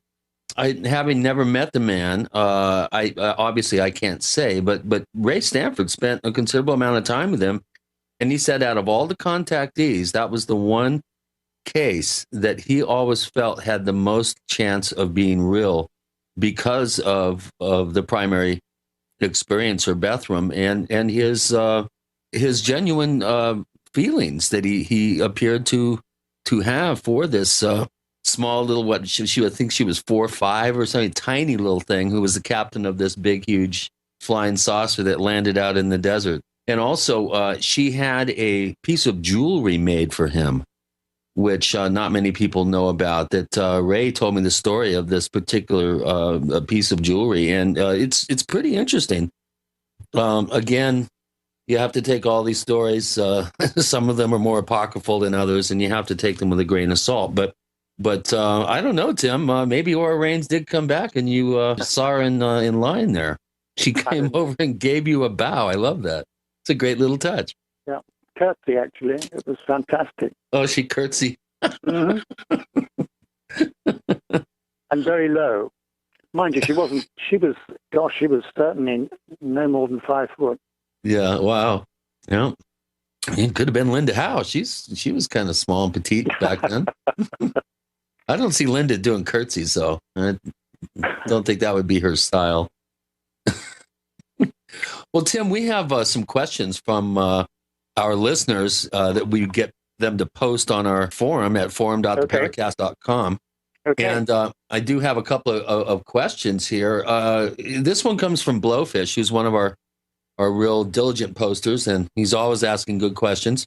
He kind of wants a sense of what you've learned over the years. He says, what's your overall feeling of the UFO subject now? And what are the main lessons that you've learned from this field from when you first started out? Has anything changed in your thinking, or has it become more entrenched, or are you more alarmed now? Give us a sense of how your process has evolved. What I've learned over the years, that there are different types of aliens, that I would say thousands of people on this planet have had contacts. Probably hundreds have actually had communications on board craft, being taken on board craft. It certainly never happened to me. It's never been offered. I've never seen a craft even close up, to the best of my knowledge. But there are definitely aliens living among us, that I'm absolutely sure. I've described some of the experiences, just about all of the experiences I've had since 1963. I've never seen a craft close up, unfortunately, but and I certainly haven't seen any of the so-called grey species, any of those. But it seems to be a very challenging situation to know exactly what's going on, and that I find extremely frustrating. It's a very complex, very, very complex subject. But I'm satisfied that some of them do have our best interests at heart, and they have given us a tremendous amount of information to advance our technology and our understanding of Earth and the universe. Wow. Well, you have been at this for quite some time, and it never ceases to amaze me, some of the stories that over the years come out. And you've been a lightning rod for quite a number of them over the years, and some pretty eye-opening claims. This one comes from Ufology, who has a really interesting UFO organization in Calgary, Alberta. And it's kind of a long question, but basically he's asking, where do you draw the line between being personally convinced that alien visitation in general is true and more specific claims, such as where they're from, why they're here, theories on government infiltration, location of bases, them walking around among us? In other words, where do you draw the line between what you're told and what you accept as being true and real? Before we have the answer to that question with Timothy Good, joining Gene and Chris, it means you're in the Paracast.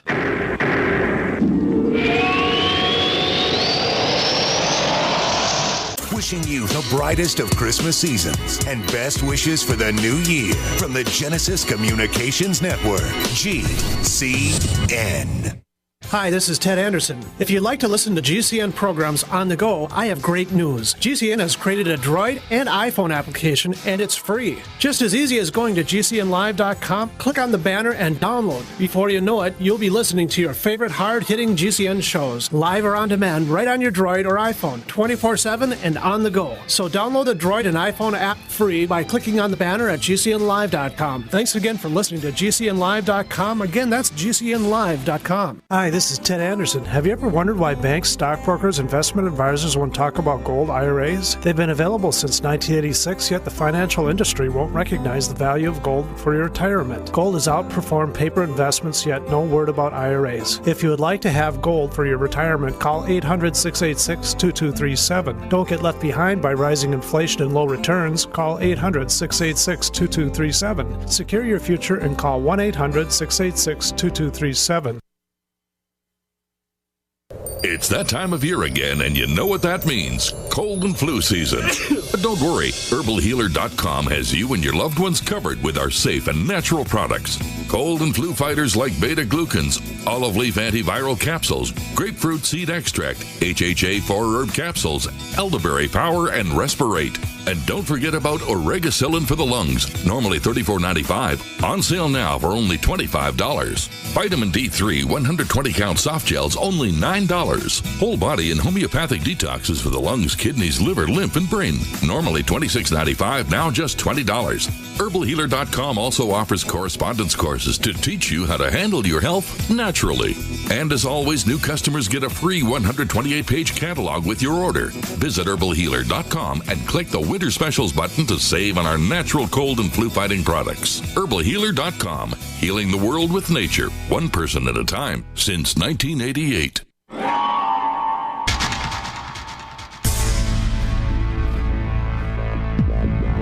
Welcome back to the Paracast, the gold standard of paranormal radio. And now, here's Gene Steinberg.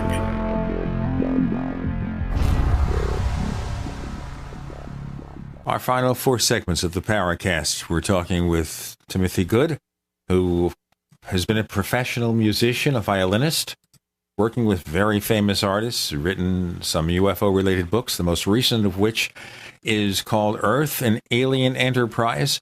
Tim, you were asked a rather involved question from one of our regular listeners and posters, Ufology. We all call him by his real name, Randall. What's your response? Well, I think he asked me, could you repeat his question again for me? Well, basically, it's where you draw the line of acceptance from some of the stories that you've been told versus what you personally believe to be true. And how do you draw that line? It depends. It's essential to meet witnesses, and I draw the line sometimes extremely rapidly. After 5 minutes interviewing witnesses who are making various claims, there are a lot of charlatans out there, as I'm sure you all accept. And even identifying unidentified objects. I mean, it's so easy to mistake all sorts of objects we see in the sky for genuine flying saucers and spaceships and things. But it has been done, and I'm convinced that many photographs that have been taken are absolutely legitimate.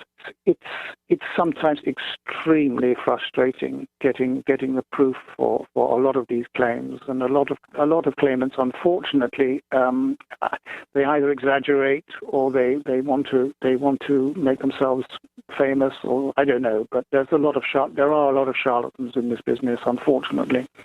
Probably less so nowadays than in the early days, but they're still around. Boy, I'll say. Are you familiar with a YouTube show by these two twin brothers that boasts all this footage that's supposedly real and touted as real, which obviously is character generation, Photoshop, After Effects, those sorts of desktop video artifact creation. Well, there's a lot of that. I mean, you can do anything now. I mean, anything can be fabricated nowadays, can't it? So what's your litmus test for accepting particular evidence as real? You'd need to be qualified. I mean, you need people, for example, to study individual negatives or slides or whatever it is, video material. There's just so much nonsense. But with Photoshop, anything can get by, and people will find it very, very convincing. Unfortunately, that's the way things have moved now. Well, why do you think people are generally so gullible and they don't have they're not the powers necessarily of discernment? gullible. They just want to make people look stupid by believing them. That comes into it a lot, I think. Well, I think there's a lot of very undiscriminating, not up to speed folks out there that'll believe anything that comes down the pike that fits into their preconceived notions. Yeah. Because a lot of that as well. Mm-hmm. Well, here's some more questions. This one comes from Vesvi High Folk, who's now joined the 1000 Post Club here at forum.theparacast.com. And he wants to know what you consider to be the best case for alien visitation. Now, we were discussing this case in Italy. Are there any others that really impress you more than others? Well, there was a case dating back to 1963 when a dear friend of mine, a lady, was doing a survey, a market research survey in not Sheffield, but not far from Sheffield, in central England, in a rather beautiful remote type park area, lots of hills around and rocks and stuff. And she'd got some food, and she was just sitting waiting outside from her car and having a sandwich and stuff. And suddenly she saw this flying saucer actually land below her. Landed, and somebody got out, and as somebody got out of the craft, a human-looking person got out of the craft, another guy drew up in a car and came running down into the valley, and they greeted each other, and the guy from the spacecraft turned around and waved at the ship. The ship took off at very, very high speed, and then they went in a car, and it turned out, to cut a long story short, that my friend actually found out where they'd gone back to the house. She was invited in, and one of the guys said that he was from elsewhere, gave her a lot of information, and she befriended him over a long period. There were two of them she got to know. And this is a very down-to-earth lady. You know, market research was her speciality. Very cynical about life in general at the time. And the meetings went on. She had many meetings with them, with other people present. She learnt a great deal of information about these particular, very human-appearing aliens. And they gave her, as I say, a lot of information. And that was one of the more convincing cases. But I knew her for years. Unfortunately, I didn't see any of her aliens, but she was very, very convincing. Did John Altshuler ever tell you about attending a conference, a UFO conference in the early 90s, maybe 89 or 90, down in Miami, if I remember. And by the time he got there late. Evidently, they had run out of rooms. So a guy who was there checking in said, I'd be happy to share my room with you. So John shared a room with this guy. He really didn't have any options at that hotel. And he claims that at one point, I think, either was it at night or in the morning, he was asleep and he woke up and he happened to look and he could see the guy through the bathroom door taking out or putting in human-looking contacts. And he turned and looked at John, who was still lying in bed, and he had vertical slit pupils. And John, this is not the TV show V, is it? No, but no. John said that he never got out of a place. He didn't attend the conference. He did not pass go. He did not collect $200. He got the heck out of Dodge. He never told me that. I wish he'd told me that. Yeah, he said that was the weirdest experience he ever personally had in his life. That was the one that took the cake. I've run into some aliens too here in Arizona, but they're all just of Hispanic heritage. I don't tend to run into the off-planet types. Well, that leads me to a question, Tim. What do you think about the work of Henry Stevens, Joseph Farrell, people who have done quite a bit of digging into the state-of-the-art of human technology, going all the way back to the Germans in the 20s and 30s? Do you place any sort of credence in? I don't know. Tell me those names again. They're not familiar to me. Henry Stevens, of course, who wrote about in Ronaldo, who wrote about Nazi flying saucers, and Joseph Farrell, who has written quite a number of books looking at the financial records of certain people involved with Operation Paperclip and Reinhard Galen and others. Yeah. Do you put any sort of stock in the United States and the Allies appropriating exotic technology at the end of World War II? Do you have any? Oh yes, sense? I think the Germans were in on it quite early. Myself, I think there's a lot of evidence for that. Have you ever really dug into the Nazi saucer man-made technology? No, I've got several books on it, but I have not gone into it in great depth. I'm suspicious of quite a few books that I have read. Mm-hmm. But who knows? Yeah, because I've always thought that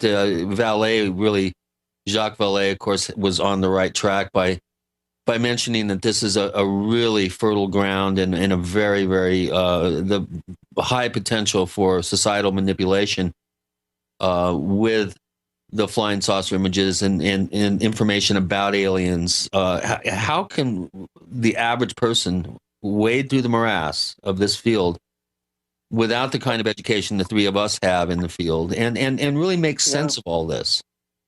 With difficulty is the answer to that. The short answer is you don't. Now, in case you're wondering how to ask questions of our guests, it's very simple. Whenever we book a guest far enough in advance for it to make sense, we post something in the question bank located at forum.theparacast.com. That's forum.theparacast.com. Our guest is Timothy Good, joining us for the second time over the years on the Paracast. And that means with Gene and Chris, you must be in the Paracast.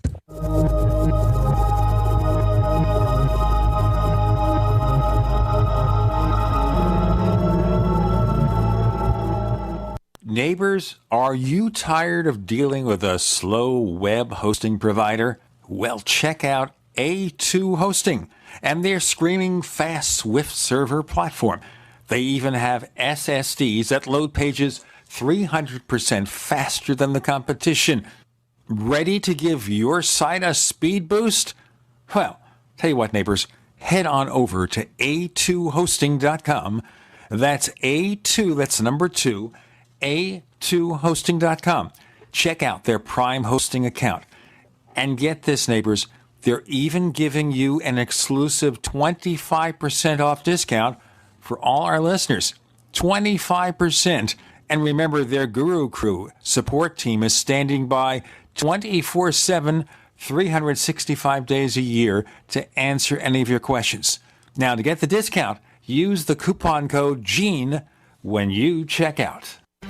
Gold isn't for you? Ted Anderson, president of Midas Resources, one of the world's premier gold and precious metal investing firms. I get it. You wouldn't buy gold if you believed that the government is doing a great job, that the Fed will stop handing out trillions of dollars like bailout candy, that Social Security would be there for you. That's not what's happening. You might even pass on gold if the stimulus package wouldn't fuel inflation, or that the dollar wouldn't lose value, or that your retirement would be secure. If all looks rosy to you, then now is not the time to buy gold. For the realist, there have never been more sobering reasons to diversify with gold. Since 2001, the U.S. dollar index has tanked 30% while gold has risen 300%. Right now, savvy investors are adding gold to their portfolios. You should too. Find out what they know. Call us and I'll send you 10 reasons why gold will do very well, free. 800-686-2237. 800-686-2237. That's 800-686-2237.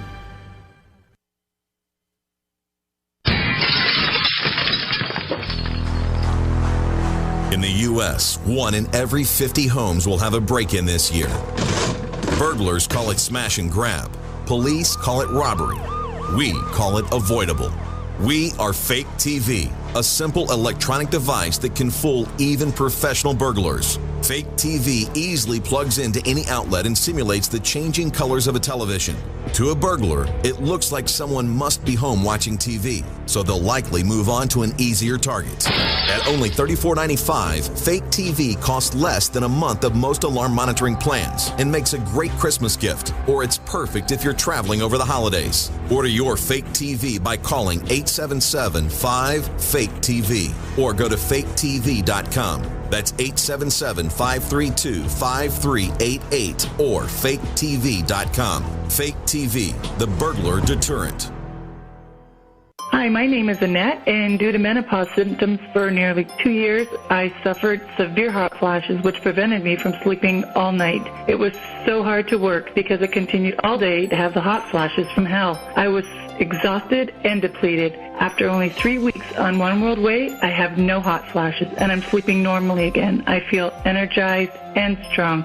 This is an amazing product. It is a little-known fact that every single cell of your body is supposed to produce 10% of its protein content as glutathione. But due to toxicity and aging, it does not. Could glutathione be a missing factor in optimal cell function for your entire body? If you restore the optimal glutathione levels in your cells, especially your glands and organs, then as a result, your glands and organs work better. Imagine the quality of life improvement you might have. To order One World Way, call 888-988-3325. That's 888-988-3325. Or visit oneworldway.com. That's oneworld.com. We'd like to hear from you.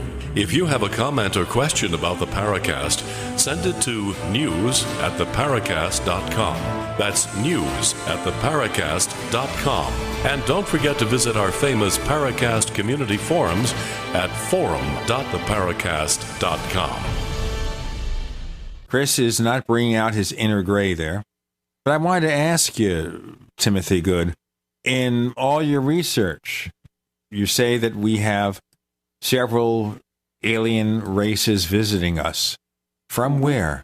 Where do they come from? It's a good question. I have a feeling that some of them actually come from this planet and that they've had bases on here for a very, very long time. Others, quite obviously, come from elsewhere, either on moons of various planets in our solar system, or even maybe on some of the planets. We don't know everything. I don't think we're told everything.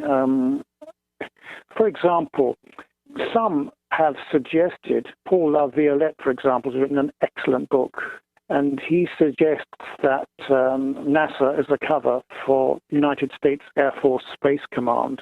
And in one of his books, he's written that a lot of these craft are actually, the United States Air Force Space Command has its own fleet of transporter craft, all sorts of things, and that they've been going to and from the moon for decades. So a lot of what we're told isn't actually factually accurate. Okay, so you're talking about the so-called secret space program, that NASA is the public relations arm. It does a few half-hearted efforts, and then the real thing is happening behind the scenes. Yes, precisely. Okay, so we've gone to the moon. Is this an alien craft that we've gotten from ET?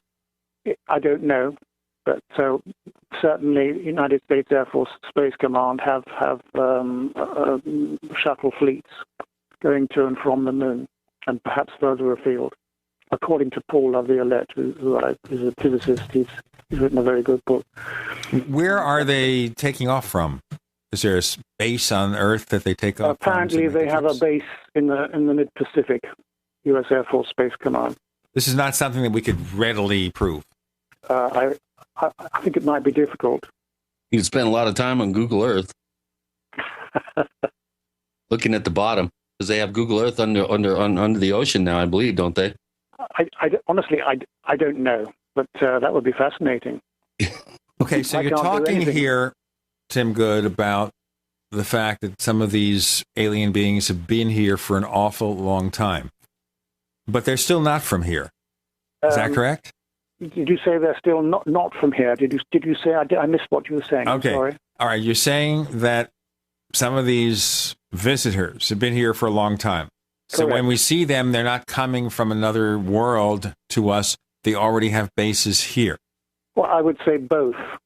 I think they certainly do have bases here already, but they're coming and going. And from what I gather, space flight in their types of craft is virtually instantaneous. Phenomenal technology. You mean like warp drive? Whatever. Wormholes? I know nothing about wormholes, but maybe they make use of them. I don't know. Or they use stargates. That's instantaneous. I don't know. But you never consider the possibility that there is some sort of breakaway civilization or another race of people who are from Earth as much as we are. Mm-hmm. They have developed an advanced technology, but for whatever reason, except at higher levels, they never communicate with us at all. Well, it's not always at high levels. I mean, in the Amicizia case, which I've written about, it's a very, very complex scenario, the whole thing about the Italian Amicizia case. But, I mean, it goes back to the 1950s. And even in more recent years, you know, there's still some sort of activity going on with these guys who are communicating with dozens of people from all walks of life in Italy and in other countries, apparently. Yeah. Well, if you're talking about an entire space fleet, then there's a chance that what Gary McKinnon stumbled on back in the 90s may actually be real information. Yeah, he's a friend. I respect what he says, and he saw, as you know, something that looked like a huge mothership on a screen, one of the screens that he hacked into. Yeah, all with a Commodore 64 and a dial-up modem, if I remember correctly. Yes. No, he found out quite a lot of information. Well, why you, Timothy Good? Why are you somehow attracting these sources and cultivating relationships with people that are in the classified world and claim to have this quite amazing stories and knowledge? What do you think has happened in your professional life that has allowed these people the motivation and the trust to come forward and speak with you, other than the people that you've known for quite some time that you mentioned earlier? These news sources that come out every now and then, what is it about you? Is it something that you could put in a bottle, maybe give workshops? I love people that come to me and say these things. No. It's not unique, and it's very occasional. You know, I don't get these tidbits of information every day. Years can go by before I get anything that's really helpful. Just a hint here and there. Yeah. So I don't know everything that's going on by any means.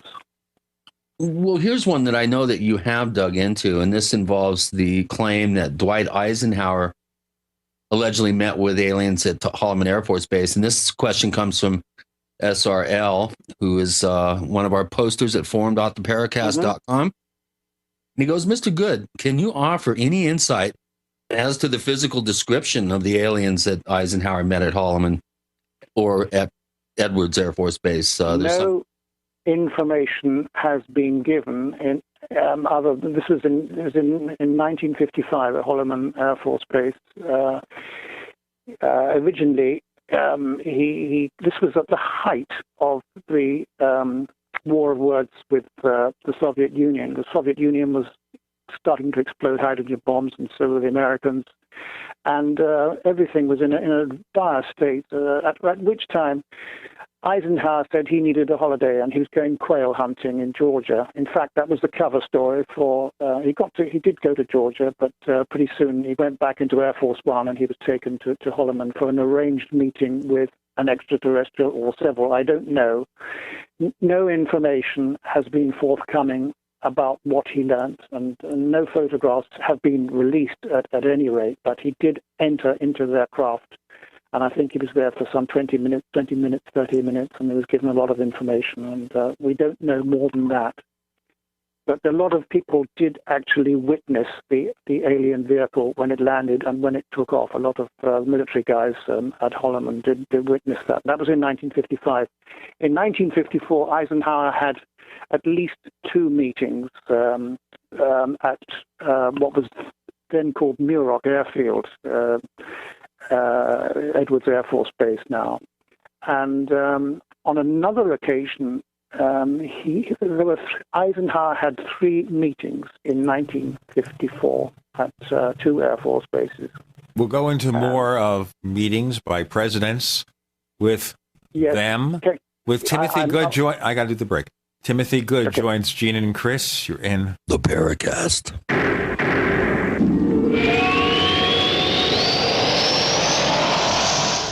From our family to yours, have a very Merry Christmas. We are the Genesis Communications Network, GCN.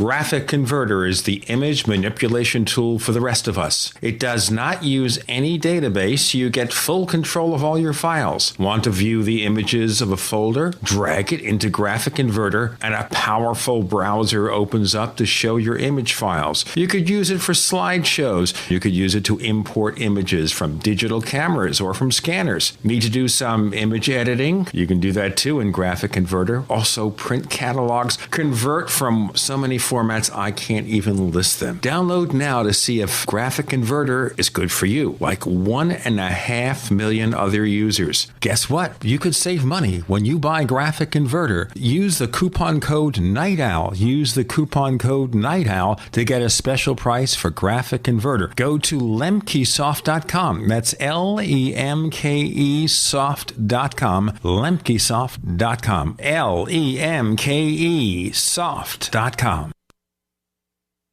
To thank you for being a loyal listener, we have a limited time freebie offer for you. Claim your free heirloom tomato seeds, just pay shipping, right now at 123freeseeds.com. These aren't ordinary seeds. These are heirloom, non-genetically modified super seeds that are open pollinated and can be grown, harvested, and replanted endlessly. These survival seeds are actually more valuable than gold in a crisis. Go to 123freeseeds.com and you can get an airtight storage packet of 150 super seeds free while supplies last to say thank you for being a loyal listener. First come, first served. Just cover shipping. Go to 123freeseeds.com now to see if your free heirloom seeds are still available. That's 123freeseeds.com. Woulda, coulda, shoulda. Yeah, buying them another sweater, game, or other holiday gift they didn't need was nice. But this season, why not take the easy road, the safer road, and the smarter road? Get those you love something they do need. Give the gift of preparedness with Freeze Dry Guy gift cards. Since 1970, the veteran-owned Freeze Dry Guy has been your trusted source for emergency preparedness with easy-to-make, delicious freeze-dried foods and dehydrated foods.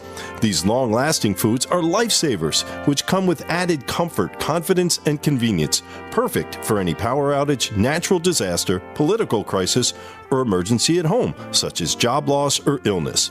Call Freeze Dry Guy now at 866-404-3663, 866-404-FOOD, or log on to freezedryguy.com. You can't predict what's going to happen to your loved ones, but when it does, you can have them ready with gift cards from freezedryguy.com.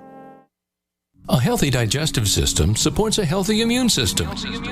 And a healthy immune system protects you against infections and disease.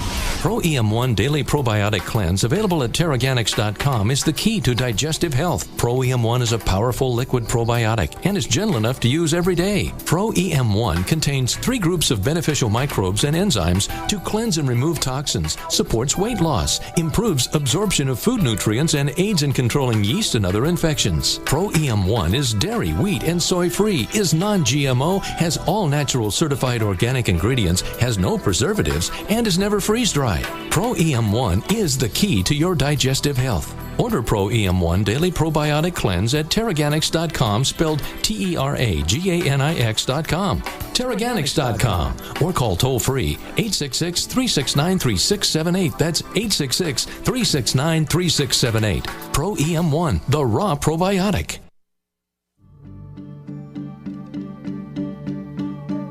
Hi, this is nuclear physicist lecturer Stanton Friedman. You are listening to the Paracast, the gold standard of paranormal radio.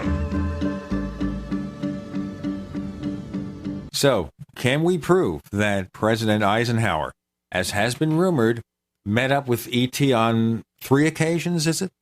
Well, I'm aware of 3 occasions. It's quite possible there were others, but I don't know more than that. So are these the good ETs or the bad ETs? We hope the good ones. I don't know. I would think the good ones, because nothing harmful came from the meetings, as far as I know. Yeah, I think they were described as the big nose orange guys or something. I don't know. I honestly don't know. They had wrinkled foreheads, large noses. No description has been forthcoming. Huh. Aren't you glad that's a horrible pun, that we still have a few more questions from our listeners to ask, Chris? Sure. Well, this one again comes from Randall up in Calgary, and I think he's fascinated by your esteemed career as a musician, and he wants to know if you've ever had the opportunity to discuss UFOs with other musicians, and if so, can you share any stories and tell us what high point for you was in your musical career? Is a follow-up question. Honestly, I wouldn't know where to start. I mean, I've discussed my own experiences with those who are interested, and I discussed the subject in general with people. But Robbie Williams has been out there alien sleuthing. Of course, Reg Presley for many years was interested in the subject in crop circles as well. We had Colin Andrews on just a number of weeks ago, and he spoke very, very fondly of. He's still living in the East Coast? Yes, he is. He's in Connecticut, correct? Right. Yeah. Yeah, and doing well. He sounded good. Always liked Colin. It was my first chance to really talk with him at length. But he did mention that there have been musicians. I think David Bowie, John Lennon, others, the Moody Blues, Justin Hayward, I think, claimed to have had sightings. There have been a number of English musicians over the years that have claimed this. Have you ever had a chance to talk to any of these guys? I haven't really, no, because nothing really dramatically. I mean, Reg Presley I got to know. He was a nice guy. I can't even recall if he had any experiences himself, but he's very interested in the crop field circles and things like that. He wrote a book about it some years back. Don't know how well it sold. He died a few years ago, as you know. But also, when we talk about show business people, and obviously John Lennon had seen a UFO with his then girlfriend May Pang, whom he dated between marrying Yoko Ono, breaking up with her briefly, and then getting back together with her. We understand, like Tommy James of Tommy James and the Shondells was very interested in UFOs. And what was the name of that fellow? I can't think of his name. Worked with a hard rock band.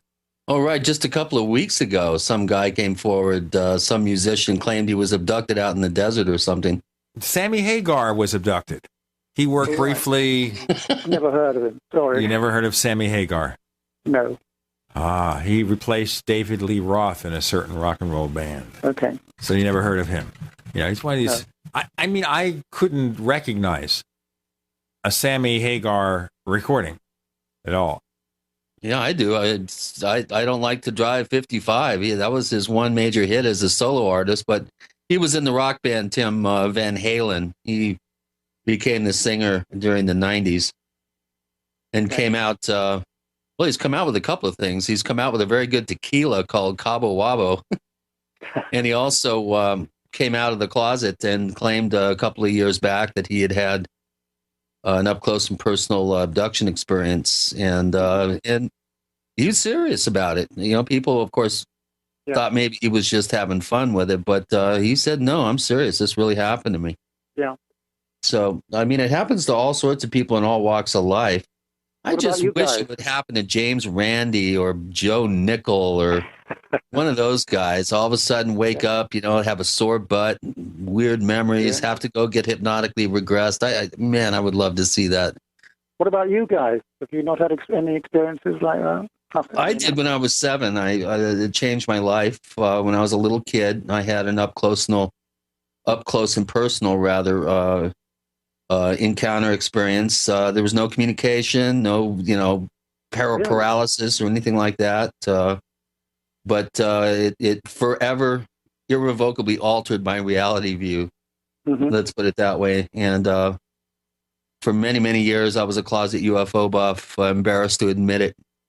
I had, bought dozens and dozens of books, started reading UFO books at a very, very young age. Frank Edwards, Valet, John Keel, of course, Donald Keough and Adamski and all the classics from the 50s.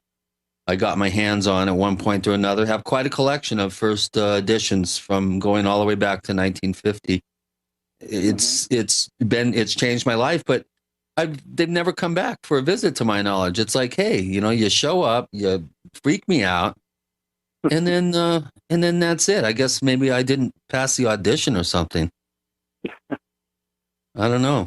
Other than that, I've seen dozens of sightings in the San Luis Valley.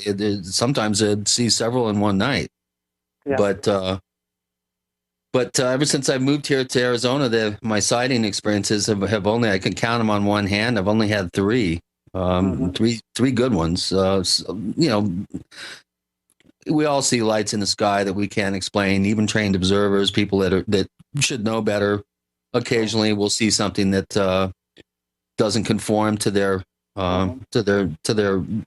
level of training and awareness. Of course, I've had many of those, but the ones I like are the up close and personal daylight sightings. Those are the ones that really, I think, have the most scientific data that we can glean from them.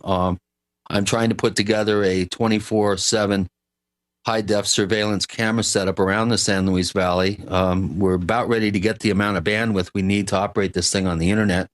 7 cameras on cell towers. And when we had the first startup of the test of the first camera, we had 2 humanoid forms fly at about 30 miles from the camera, but all the way out at 36 power optical zoom. 2 humanoid forms flew right across the western side of the Great Sand Dunes out there. And like Superman, humanoids flying in the air? Well, they were like sitting down with big. I've got a couple of cases. I've got a couple of cases in my new book. I think Mexico. Offhand, I think in Mexico, and maybe. There's been quite a number down there over the years. Yeah. And some pretty interesting video footage. If it's not balloons. Yes, I've seen some of them. I mean, it just looks like a guy flying through the air. Yeah. These were like seated type figures with their legs That's right. Yeah. With large, what looks like some sort of hardware on their back, like a giant backpack, like an astronaut would wear. Yeah. This is fascinating that all this stuff happens to Chris. With me, maybe I had a UFO sighting in the 60s, maybe, but it wasn't specific enough. And I'll leave it at that. Location. I was always in the wrong location, my friend, but, well, except for that one instance where back in the late 1960s, I saw something in the sky, a light, made a rapid maneuver, then it disappeared, and that's all I can say. In our discussion last week with David Roundtree, he was talking about UFOs being dangerous to your health. I guess to some degree he'd be talking like the Cash Landrum episode from 1980 where Betty Cash suffered some severe symptoms that may have smacked of possible radiation poisoning or something similar. And of course, John Burroughs from the Rendlesham case, when he appeared on the Paracast, he talked about touching a landed UFO and things weren't quite the same after that. So the question I would ask, and this is one that we'll have to pursue to the next segment of our show, the final segment, and that is Timothy Good, in all of your investigation of UFOs. And we talk here about possible hostile alien beings. But the key question here is whether UFOs are dangerous to your health, whether getting in close proximity could cause possible ill effects like radiation poisoning.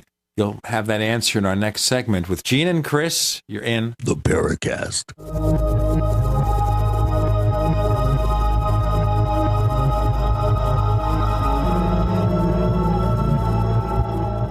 Wishing you the brightest of Christmas seasons and best wishes for the new year from the Genesis Communications Network, GCN.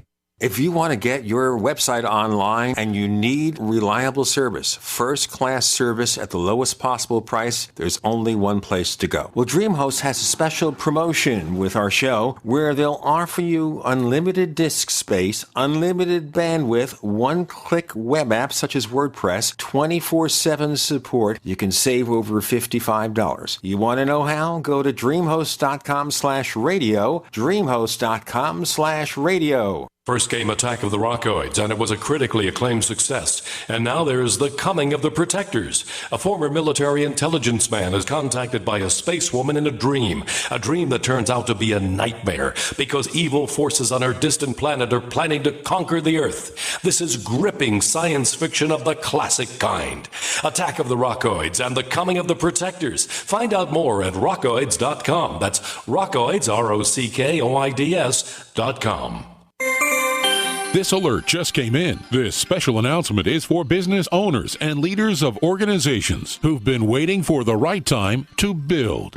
General Steel has made it impossible to wait any longer with rock-bottom prices that could save you thousands. That's right, General Steel, America's leader in pre-engineered structures, is offering buildings at prices you will never see again. Don't miss these prices. A 50 by 100 for under $30,000. You heard right. That's 5,000 square feet under $30,000. Manufacturers, if you need a larger building, try a 100 by 100 commercial building for $129,000. You can't afford to rent with these prices. Imagine a 70 by 100 foot church building for under $69,000. With the economy improving and interest rates still at historic lows, you can't afford to wait. So call 866-91-STEEL. Lock in your price now. Take delivery in spring. 866-91-STEEL. That's 866-917-8335. For over 5 years, you've been hearing about the Berkey Guy, so you may know a few things about him. For example, you are well aware of the superior quality and effectiveness of Berkey water filters and accessories.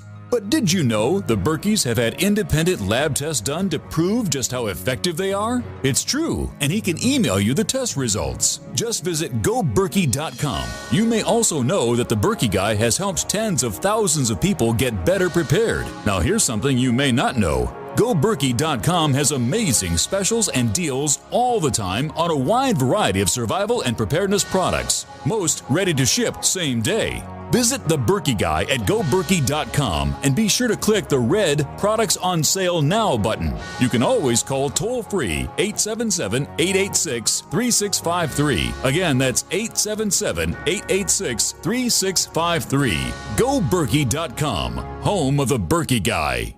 You're fired. According to the Small Business Administration, 75% of small businesses plan to eliminate jobs or reduce workers' hours to part-time. You're fired. According to Gallup, the unemployment rate recently jumped to nearly 9%, and the underemployment rate hit a staggering 17.9%. You're fired. 1 out of 3 young adults and 1 out of 2 recent college graduates are underemployed.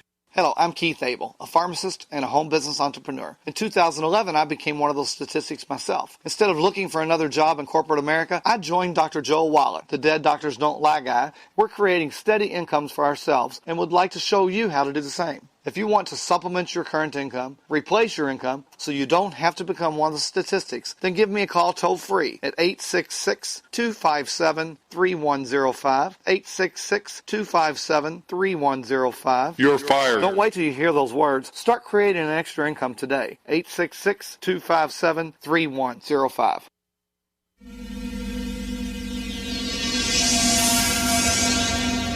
This is Hilly Rose, and I hope that you do listen to the Paracast because you will learn a great deal about the paranormal.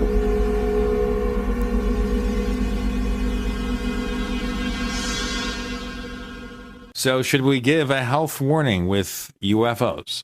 Certainly our guest last week, David Roundtree, suggested the very same. With Gene and Chris, we have Timothy Good, and I'm going to ask you that question.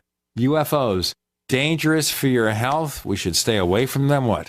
I think it depends. I think the Cash Landrum case of December 1980, I think it was, definitely Betty Cash was irradiated from it. I mean, to me, that was an American craft, nuclear-powered craft, which obviously got into trouble, and it was being escorted by, I think, 23 Chinook helicopters, and it was losing height rapidly, and then they were trying to regain height and everything, and it clearly irradiated the people in Betty Cash and 2 other passengers. She was, I think, because she got out of the car, she looked up, she suffered more radiation than others, but I myself think that craft was an American craft. Generally speaking, there are no harmful effects from the more conventional alien spacecraft, if you like. But there have been people who have been irradiated by something, or they've done something wrong in climbing on board the craft, because some people have been sort of electrocuted, not to the point of decease, obviously, but some people have been injured occasionally, very rare occasions, climbing on board these craft. But generally speaking, there's nothing harmful about them. Yeah, unless you're running underneath it like Travis Walton tried to do and he got zapped. Other than that, it's pretty rare, though. It's pretty rare. Yeah. You don't really hear too much about, the Michalak case in Canada was a case where there appeared to be some residual radiation effects. And the French case of Dr. X that Vallée talked about had some interesting physical effects from a close proximity encounter. Yes. And there have been others, but for the most part, they're kind and cuddly and they don't want to do us harm. I just wish they'd ask to be taken to our leader and maybe read him the Riot Act or something, or maybe get taken to the head of the Joint Chiefs and read them the Riot Act. And I think there have been meetings, with the Joint Chiefs and others in the military. It's essentially a military problem.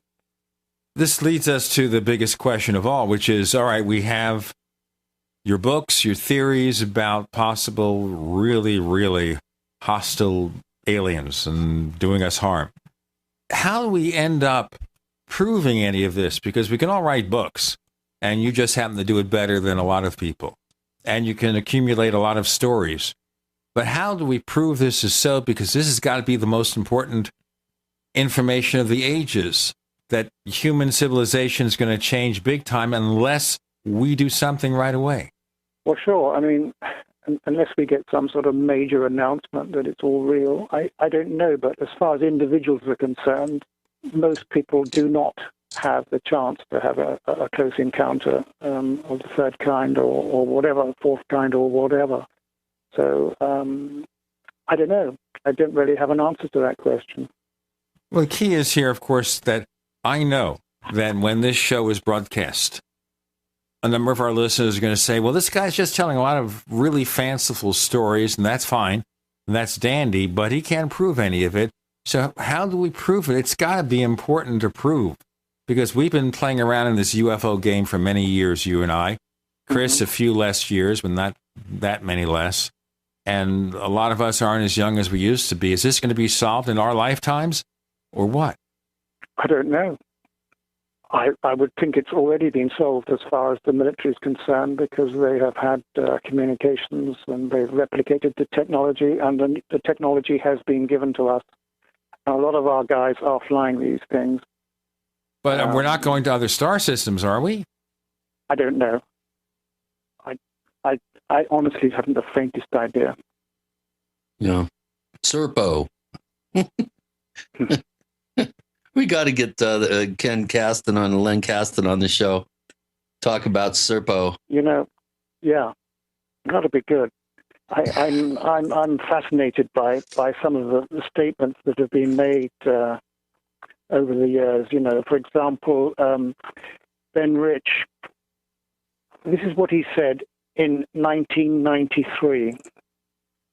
1993, this was during a presentation to the Engineering Alumni Association at the University of California in LA, of which Ben Rich was an alumnus, back in March of 1993. This is what he said, and it's on record.